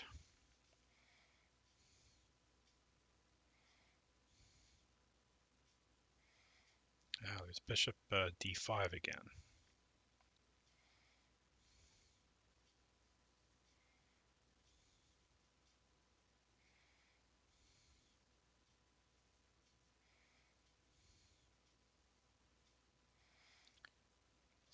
Is queen takes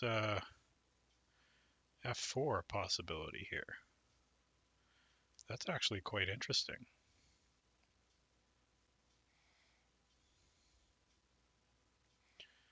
The idea is that if takes check, they wouldn't be able to block with the bishop because then I could take the knight. I suppose they would still, yeah, then they would be able to take the knight here.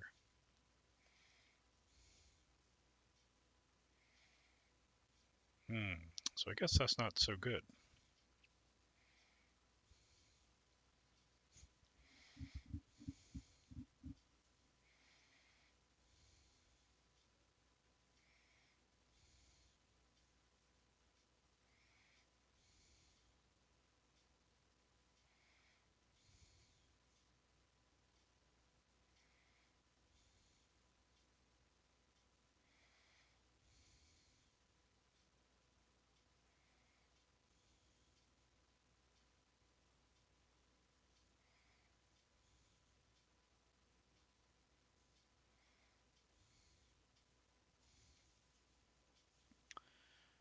Yeah, if I do that, I think I'm just lost in that endgame. I was really relying on my ability to take the f pawn, because now my bishop kind of looks stupid. And if I take this way, then my bishop is not, unless it sacks itself, would have to come back on this diagonal. So maybe I can't take.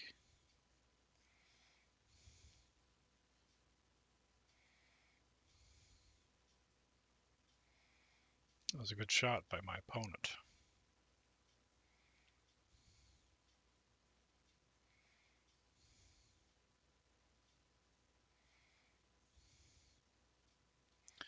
Maybe I do have to seriously consider this idea then.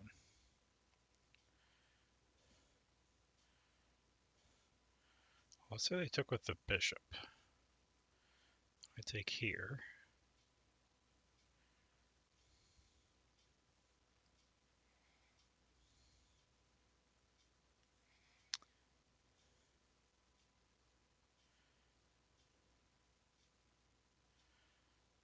I don't know.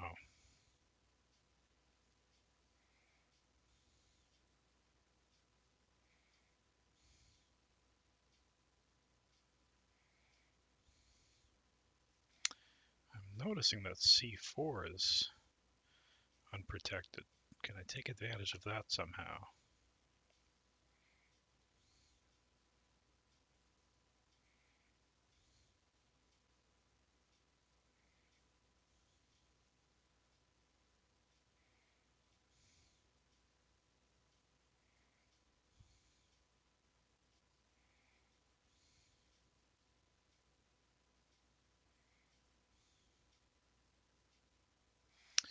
What about this idea? What if I play d2?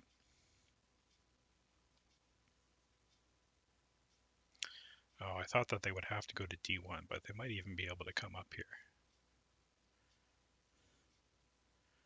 I was thinking here, here, and then e4. And if the queen took, then I could play e3. I should be able to get back. Yeah, even that's no good because then they have bishop d5 at the end. I overlooked that idea. Nice idea by my opponent.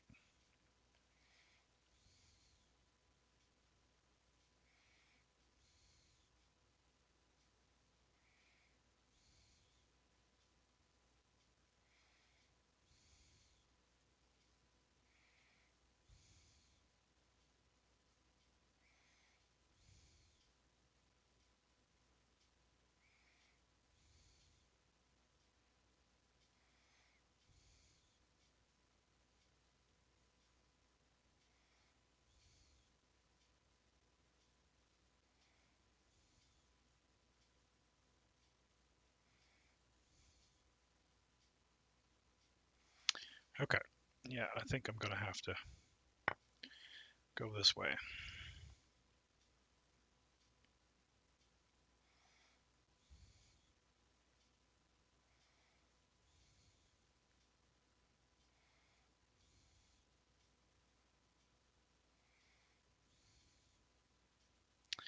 I'm going to lose one of these guys, if not both. I'm hoping to win the c4 pawn, though.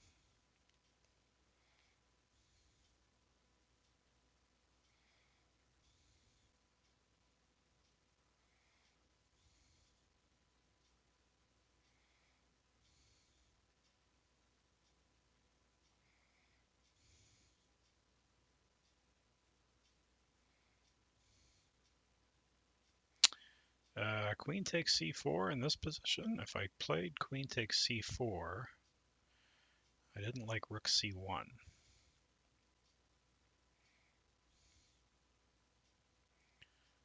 Because then I think they're taking here next move.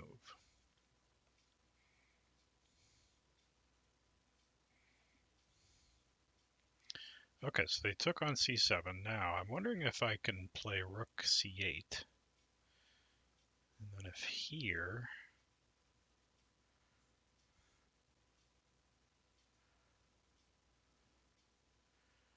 then bishop d5 is really threatening. Yeah, that's no good. I got to keep the rook here so that I can play bishop to e6.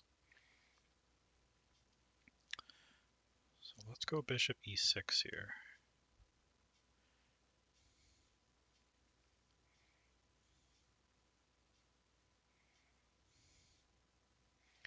Unless I have something better. I don't see it. I don't see a value in taking here, because I think they take back with the rook. And then if I go bishop e6, they can take with the rook. I have to take back with my queen, and then they have bishop to d5, winning the queen.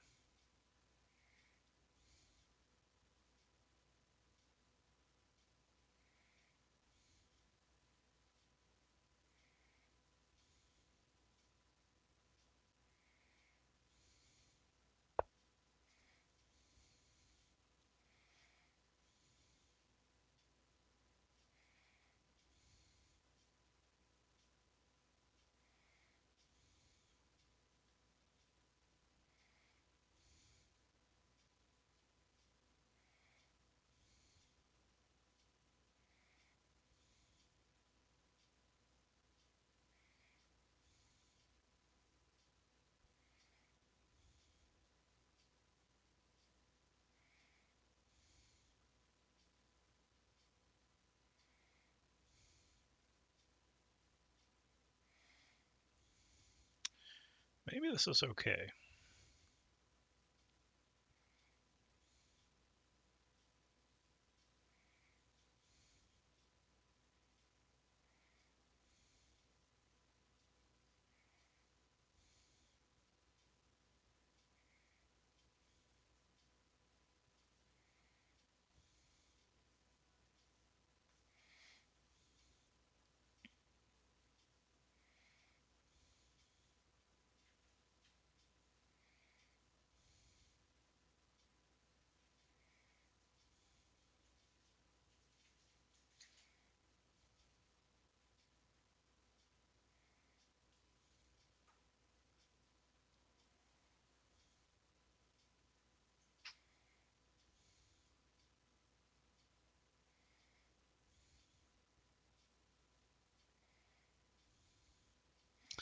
Yeah, I mean, my opponent does have to be concerned about those two pawns. One of them should remain on the board.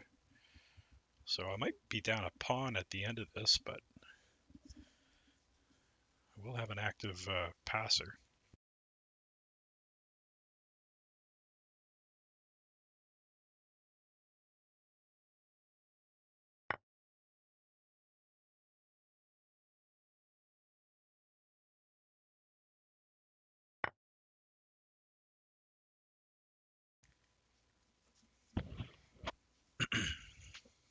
Okay.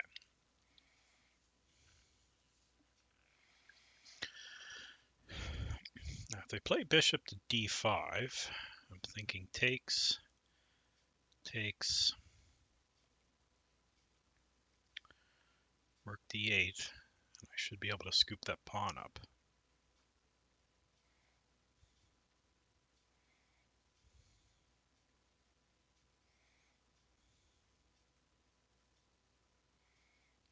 I could also consider after bishop d5 just rook d8 right away and take with my king. Then my rook is supporting the d4 pawn.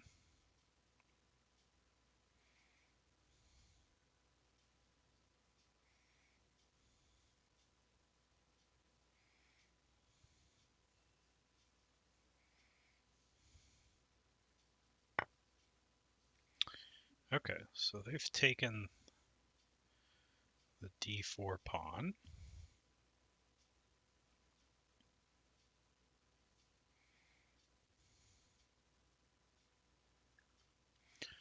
So if I play d2 right now, let's say they take and I take, then that other rook has to stay on the last rank. Otherwise, I'm going to queen. If they go bishop f3, I could take here. I think that's to my benefit. So what if they don't take? What if they put the rook here? Then I'm infiltrating with my rook. Rook d2. Then they've got rook f2. If I come here, then they could take the pawn because of the x-ray.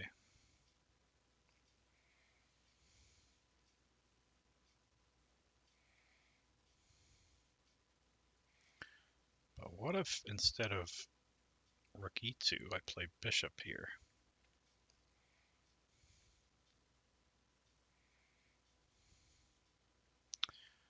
Actually, they might decide to sack because it'd be two bishops.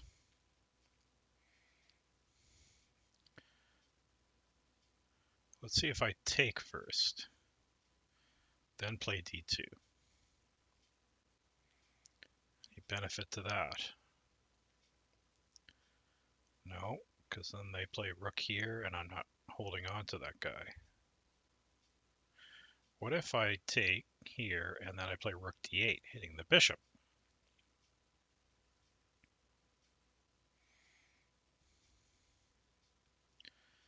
Maybe that's the simplest solution. Bishop moves, then I take this guy. Yeah, but then he's blocking. Let's try one more time to see if we can make this one work. Here, here. Rook e2, rook here.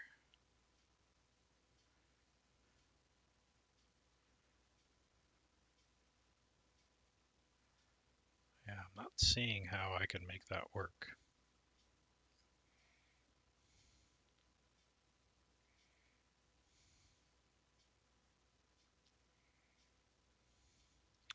What if I do rook e2 right now?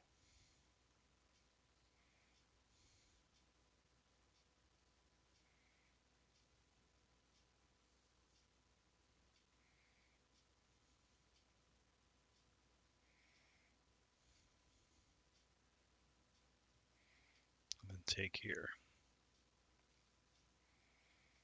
That actually might be the best way. And if they take, bishop takes, bishop f3, rook e8. It's going to take them a while to scoop that pawn up. In the meantime, I probably can get the dark squared bishops off. And then I should be able to come around here to pick off these pawns. So let's try that.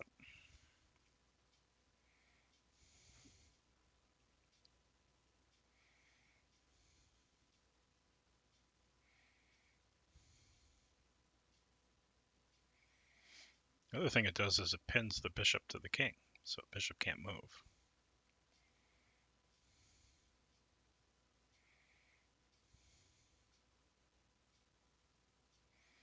I wonder if here, here, here, what if I play rook d8? Where does the bishop go? Say bishop to c3.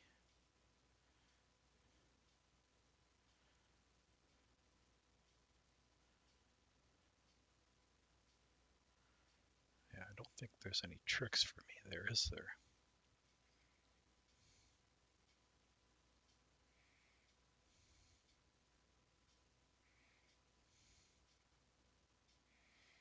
It's like here, here, here, whoop. Here, here, here, here, here, here.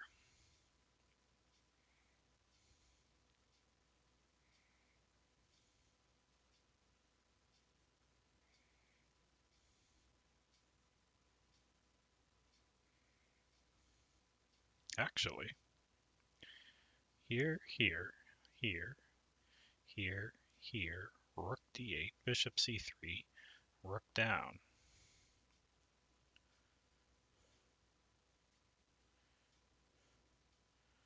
Threatening bishop to g7, taking that bishop from the defense of this guy.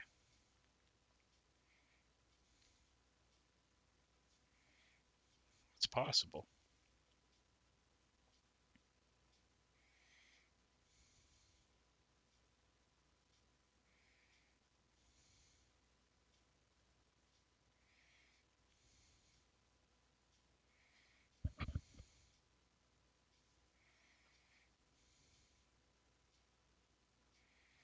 Also pre-move it.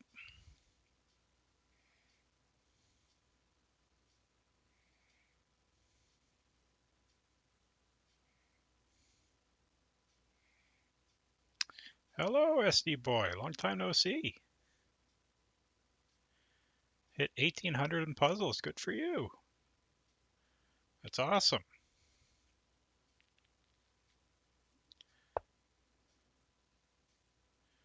How have you been? Okay, so they're playing c5.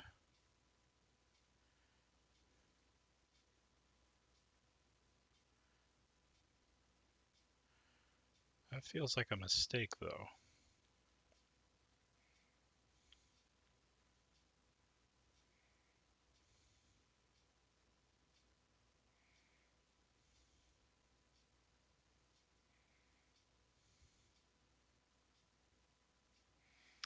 But if I take on here, go here, maybe the idea is they're going to take here. I could double up.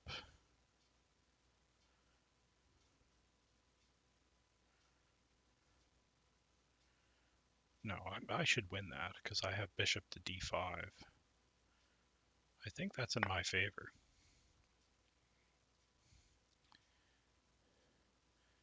Oh, you live on the East Coast now. Cool. You're no longer a West Coast guy.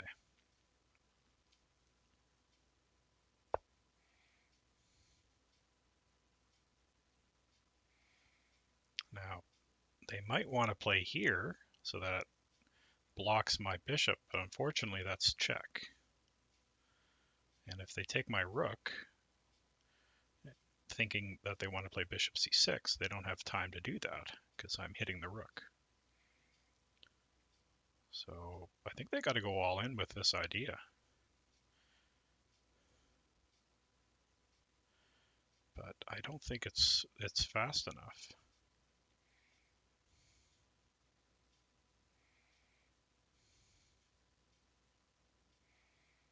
I could be wrong. Let's see, here, here, here.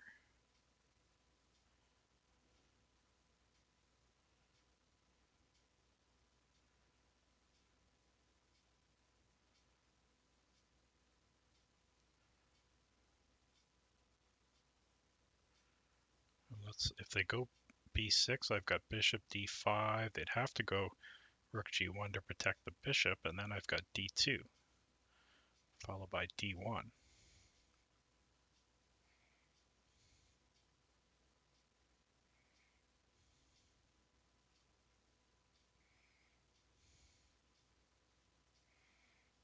Let's see what they've got in mind.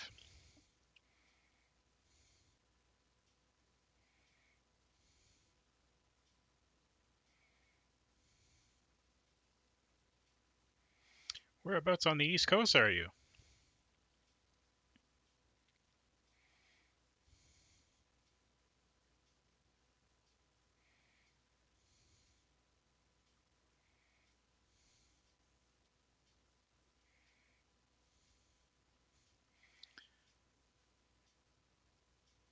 Ah, you're in Florida.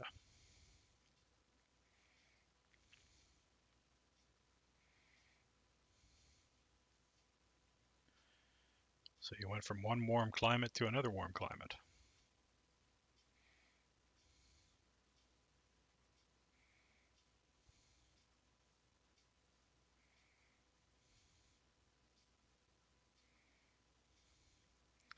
If he takes, I don't think I want to take here because then they just play rook here, block the pawn, and then, I mean, you know, they're threatening bishop f3 too. And I think that gives them time to promote the pawns. Unfortunately, my bishop here is in left field. So I have to take here with the rook.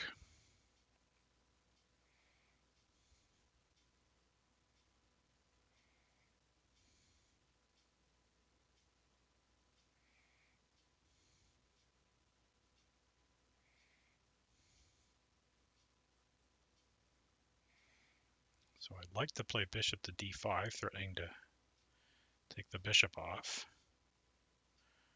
Now maybe their idea is to play rook f2. I could get the queen there. Okay. So they're just going to move the king into safety. That makes sense.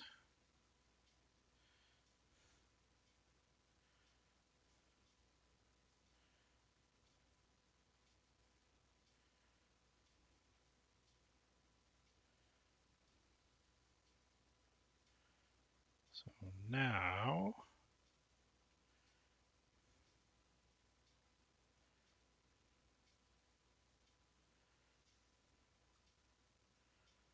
yeah, my opponent may be a lot faster than me.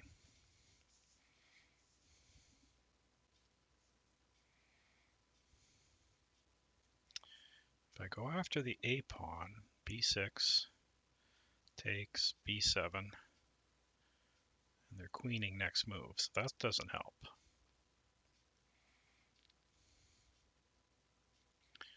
Go bishop f8, b6, bishop d6, b7, and I could sacrifice my bishop. Might be what I have to do.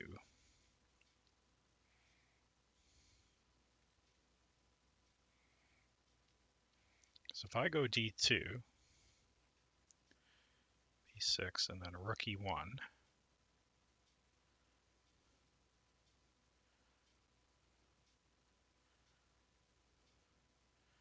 they might just play bishop f3.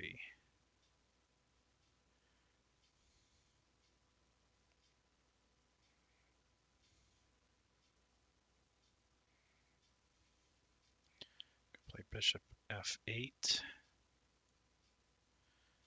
here, bishop d6 here, takes, takes.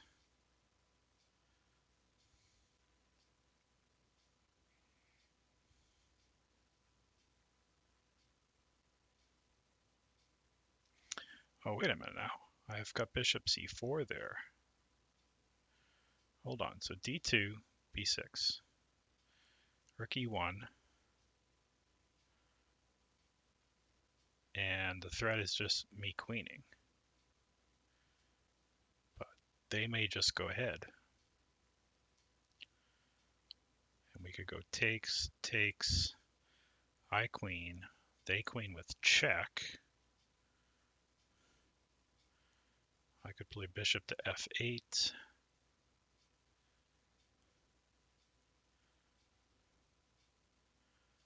And they've got bishop c5, and my queen can't help out.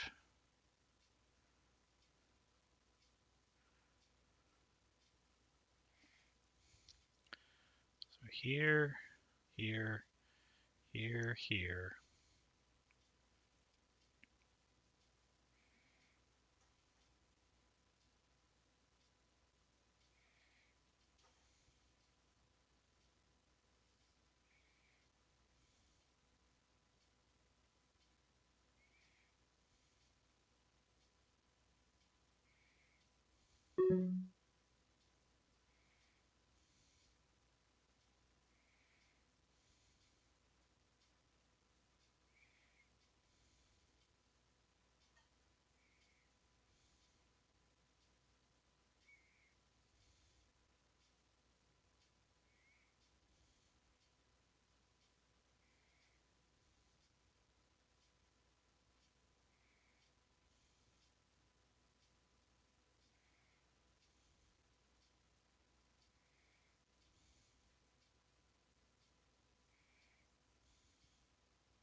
Not sure.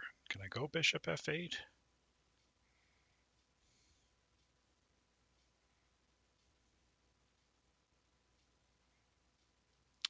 think that's the only move that I could try.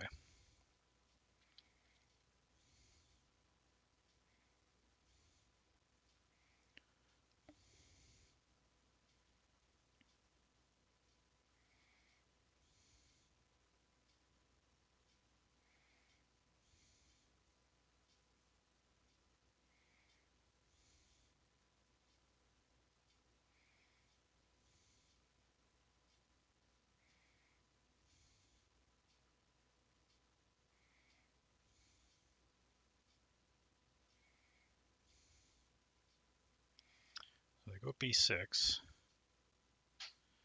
I'll go d2, b7. I'll go bishop here. Queen takes here. Rook e2. Bishop f3. And then I'm thinking bishop c4 should be a win because I hit the rook.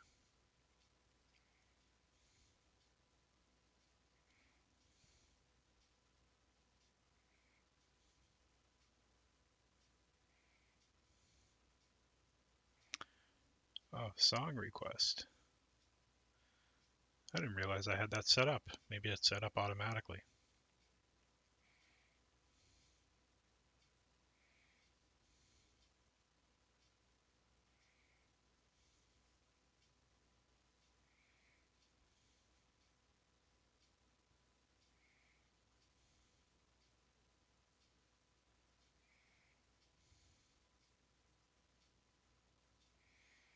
Now, what happens if they go bishop f3? Maybe I just go rook here, b6, d2, Yeah, the problem with that is then I'm not threatening, like I don't have rook c1, so I think after bishop f3 I gotta go rook c2. Okay.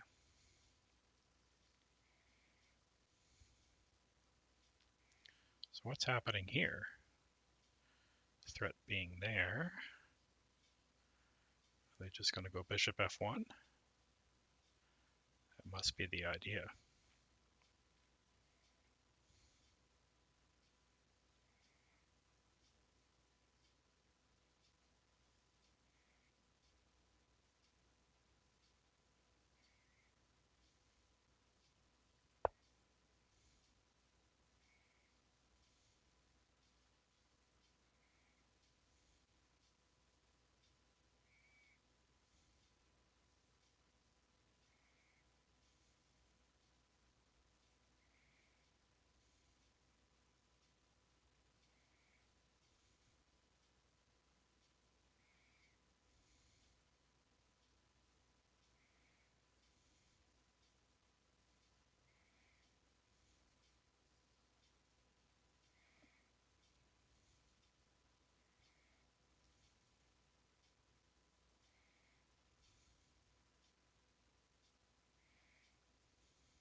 Mm-hmm.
Yeah, I think bishop f3 is my problem.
Yeah, what do I do after king f2 though?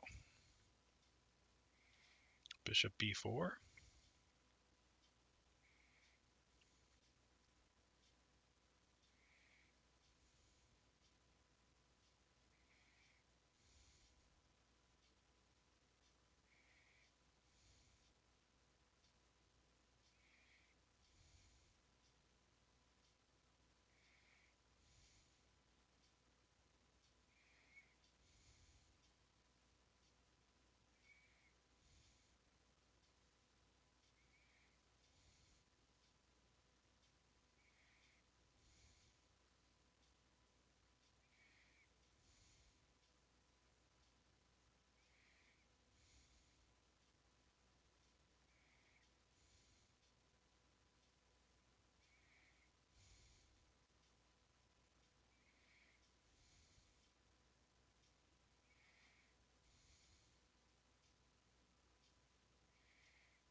I guess bishop b4, and he can't get his bishop to help attack that.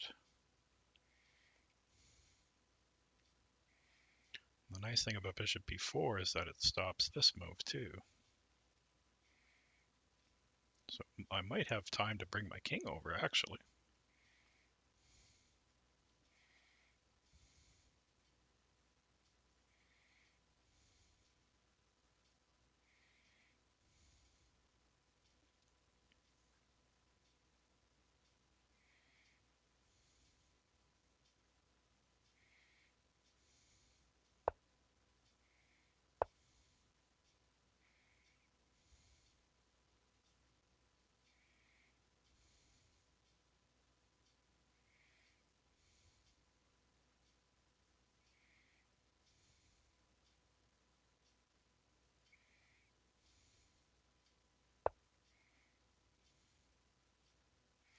Oh, I didn't think that was possible. Why did I think that?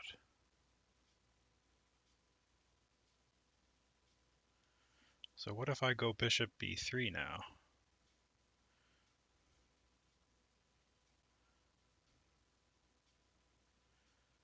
He's going to take here.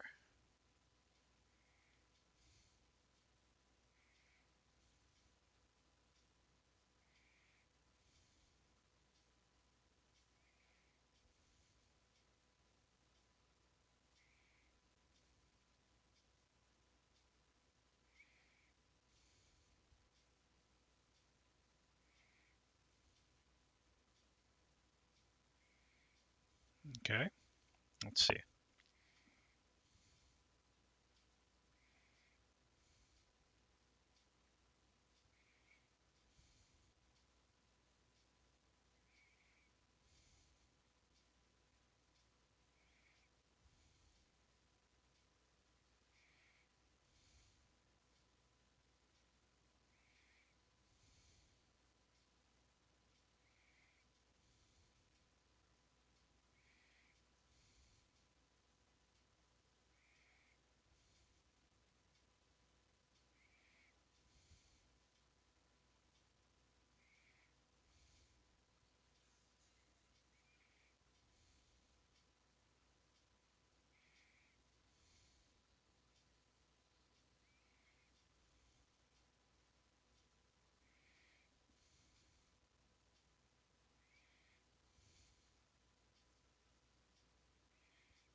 Oh, what if he takes with a bishop?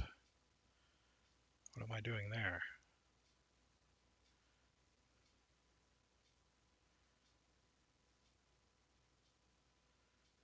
I never thought of that, did I? Takes, takes, takes, takes. And maybe I can draw that.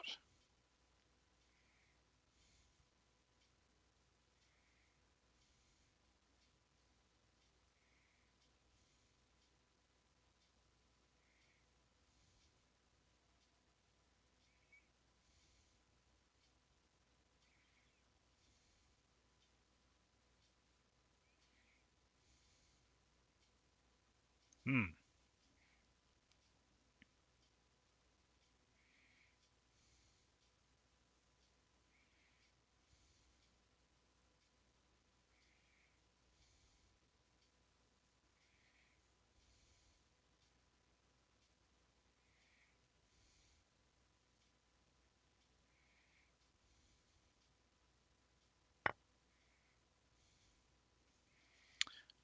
I thought bishop takes d2. Maybe I'm missing something.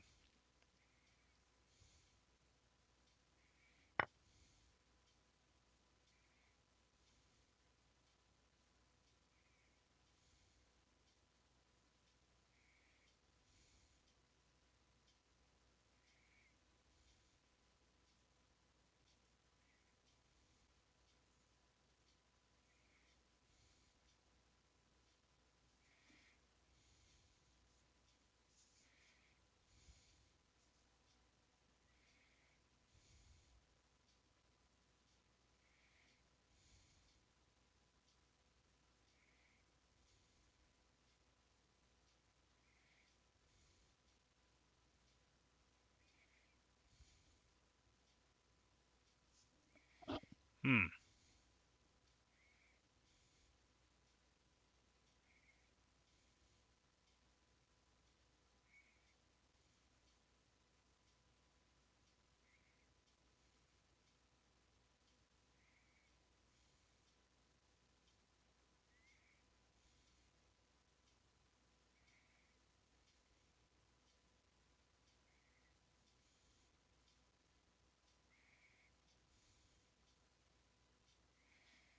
Okay, hopefully I calculated this right.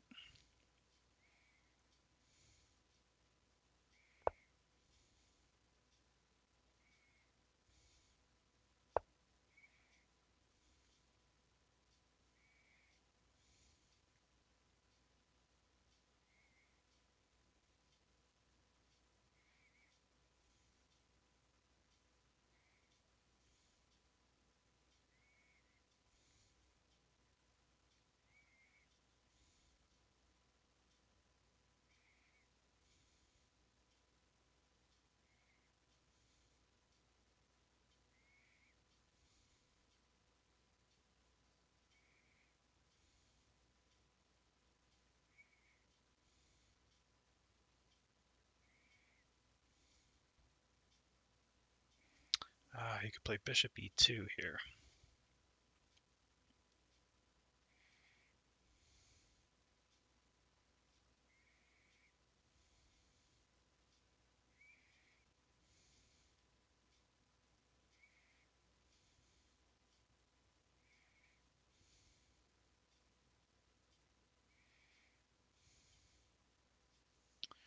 What am I doing on bishop e2?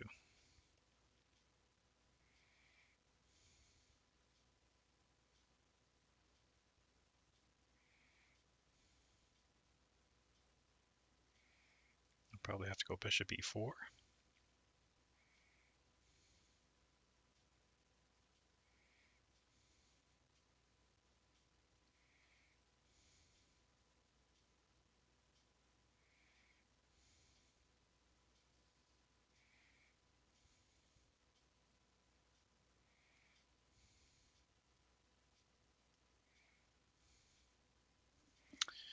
Tense.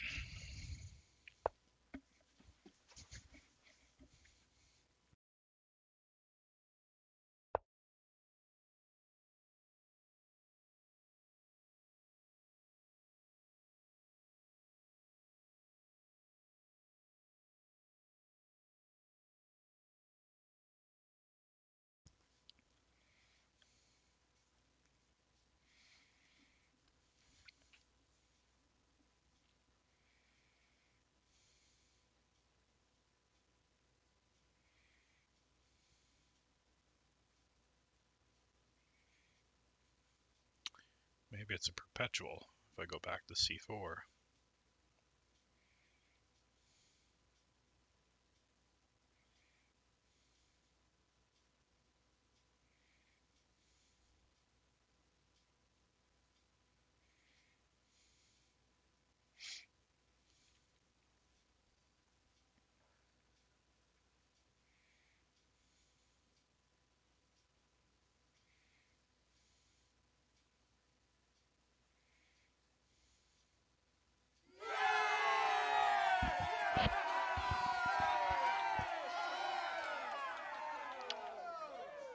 Hey, thank you.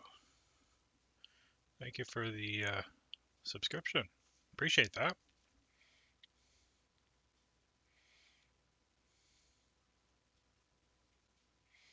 You support another East Coaster.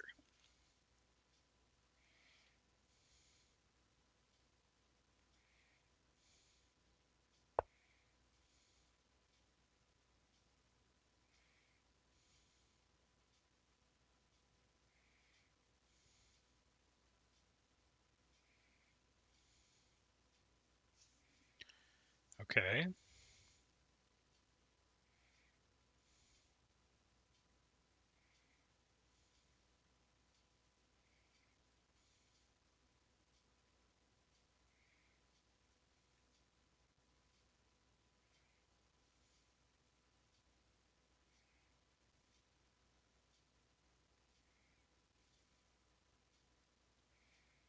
Wonder if I can bring my king over.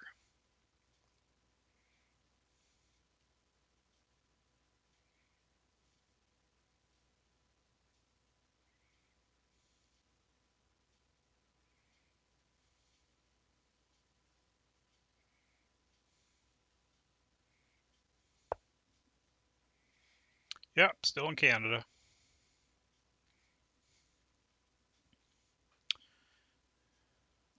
Eastern Canada. Okay, so here I thought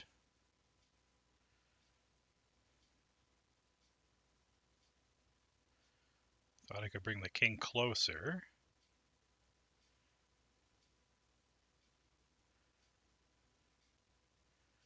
E6. Now, if they go A7, I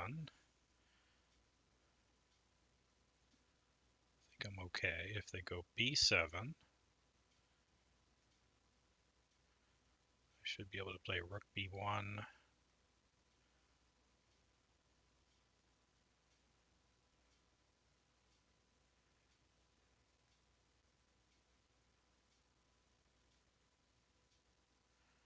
right, let's try it.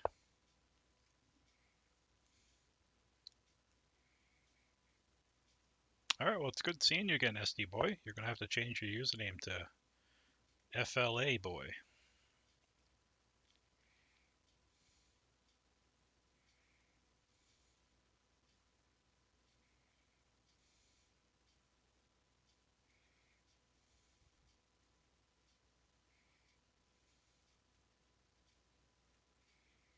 I think I see a problem already.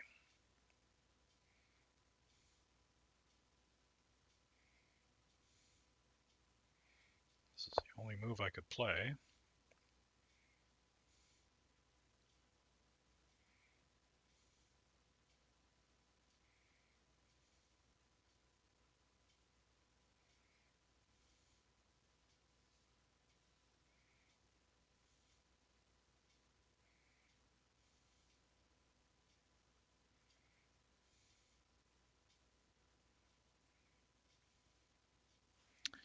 I think bishop F3 is going to do it.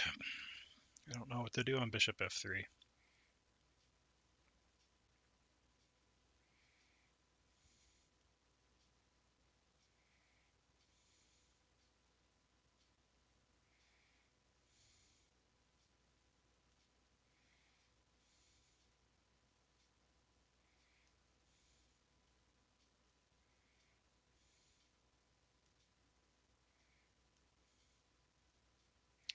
Well, it's always an interesting game, yeah.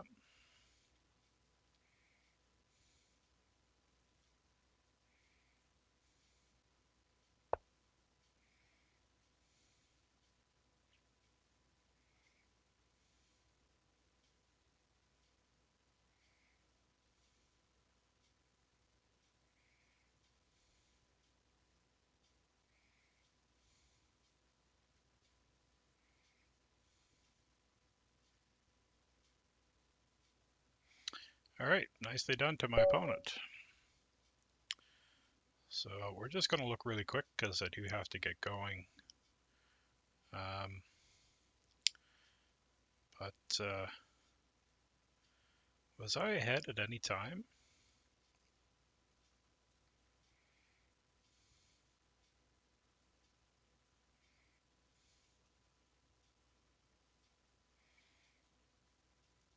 Said it was pretty equal here.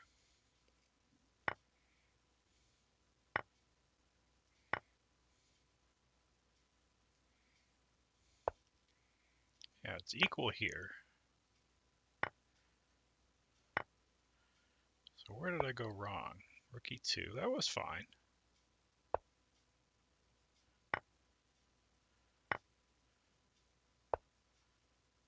Okay, so that was the wrong way. Bishop 2. Okay, so once I allow them to get the two passers, what I should have done was this.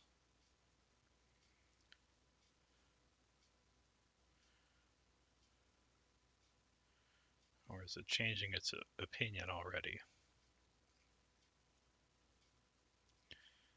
Okay, what about rook takes? And then rook d8.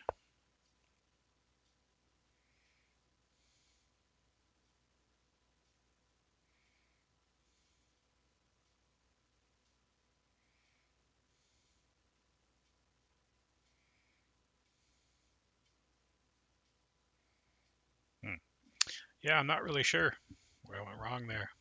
I'll have to look into it there. Maybe things started to go wrong with bishop h6. That seems to be where the evaluation changed.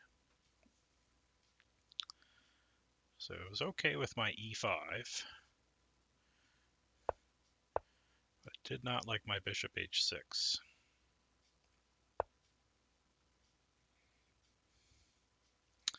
Yeah, I really missed, his move was really good. I missed the strength of that move. I don't think I should be lost here, but definitely white is better. So the engine is saying either bishop c8, which I did consider, or knight e6, which was another idea that I had thought about.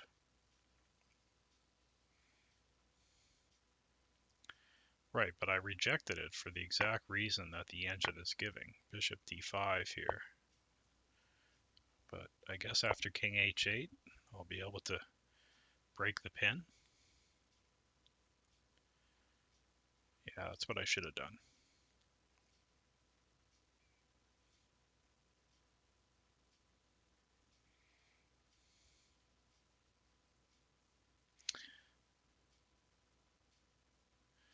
Yeah, an interesting game. Well done to my opponent. He's a strong player, so I enjoyed that.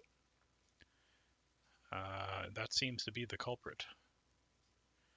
Bishop h6. But I agree with Patrick. That was a very rich and an entertaining game. Okay, folks. Well, I'm going to head out, so thank you everybody for tuning in. I'm actually off on Mondays, so I'm hoping to play Patrick some games if he's available. And I might be able to stream tomorrow. We'll see. Stay tuned with my social media. I'll tell you when I'll be going live. So we'll see you next time, folks.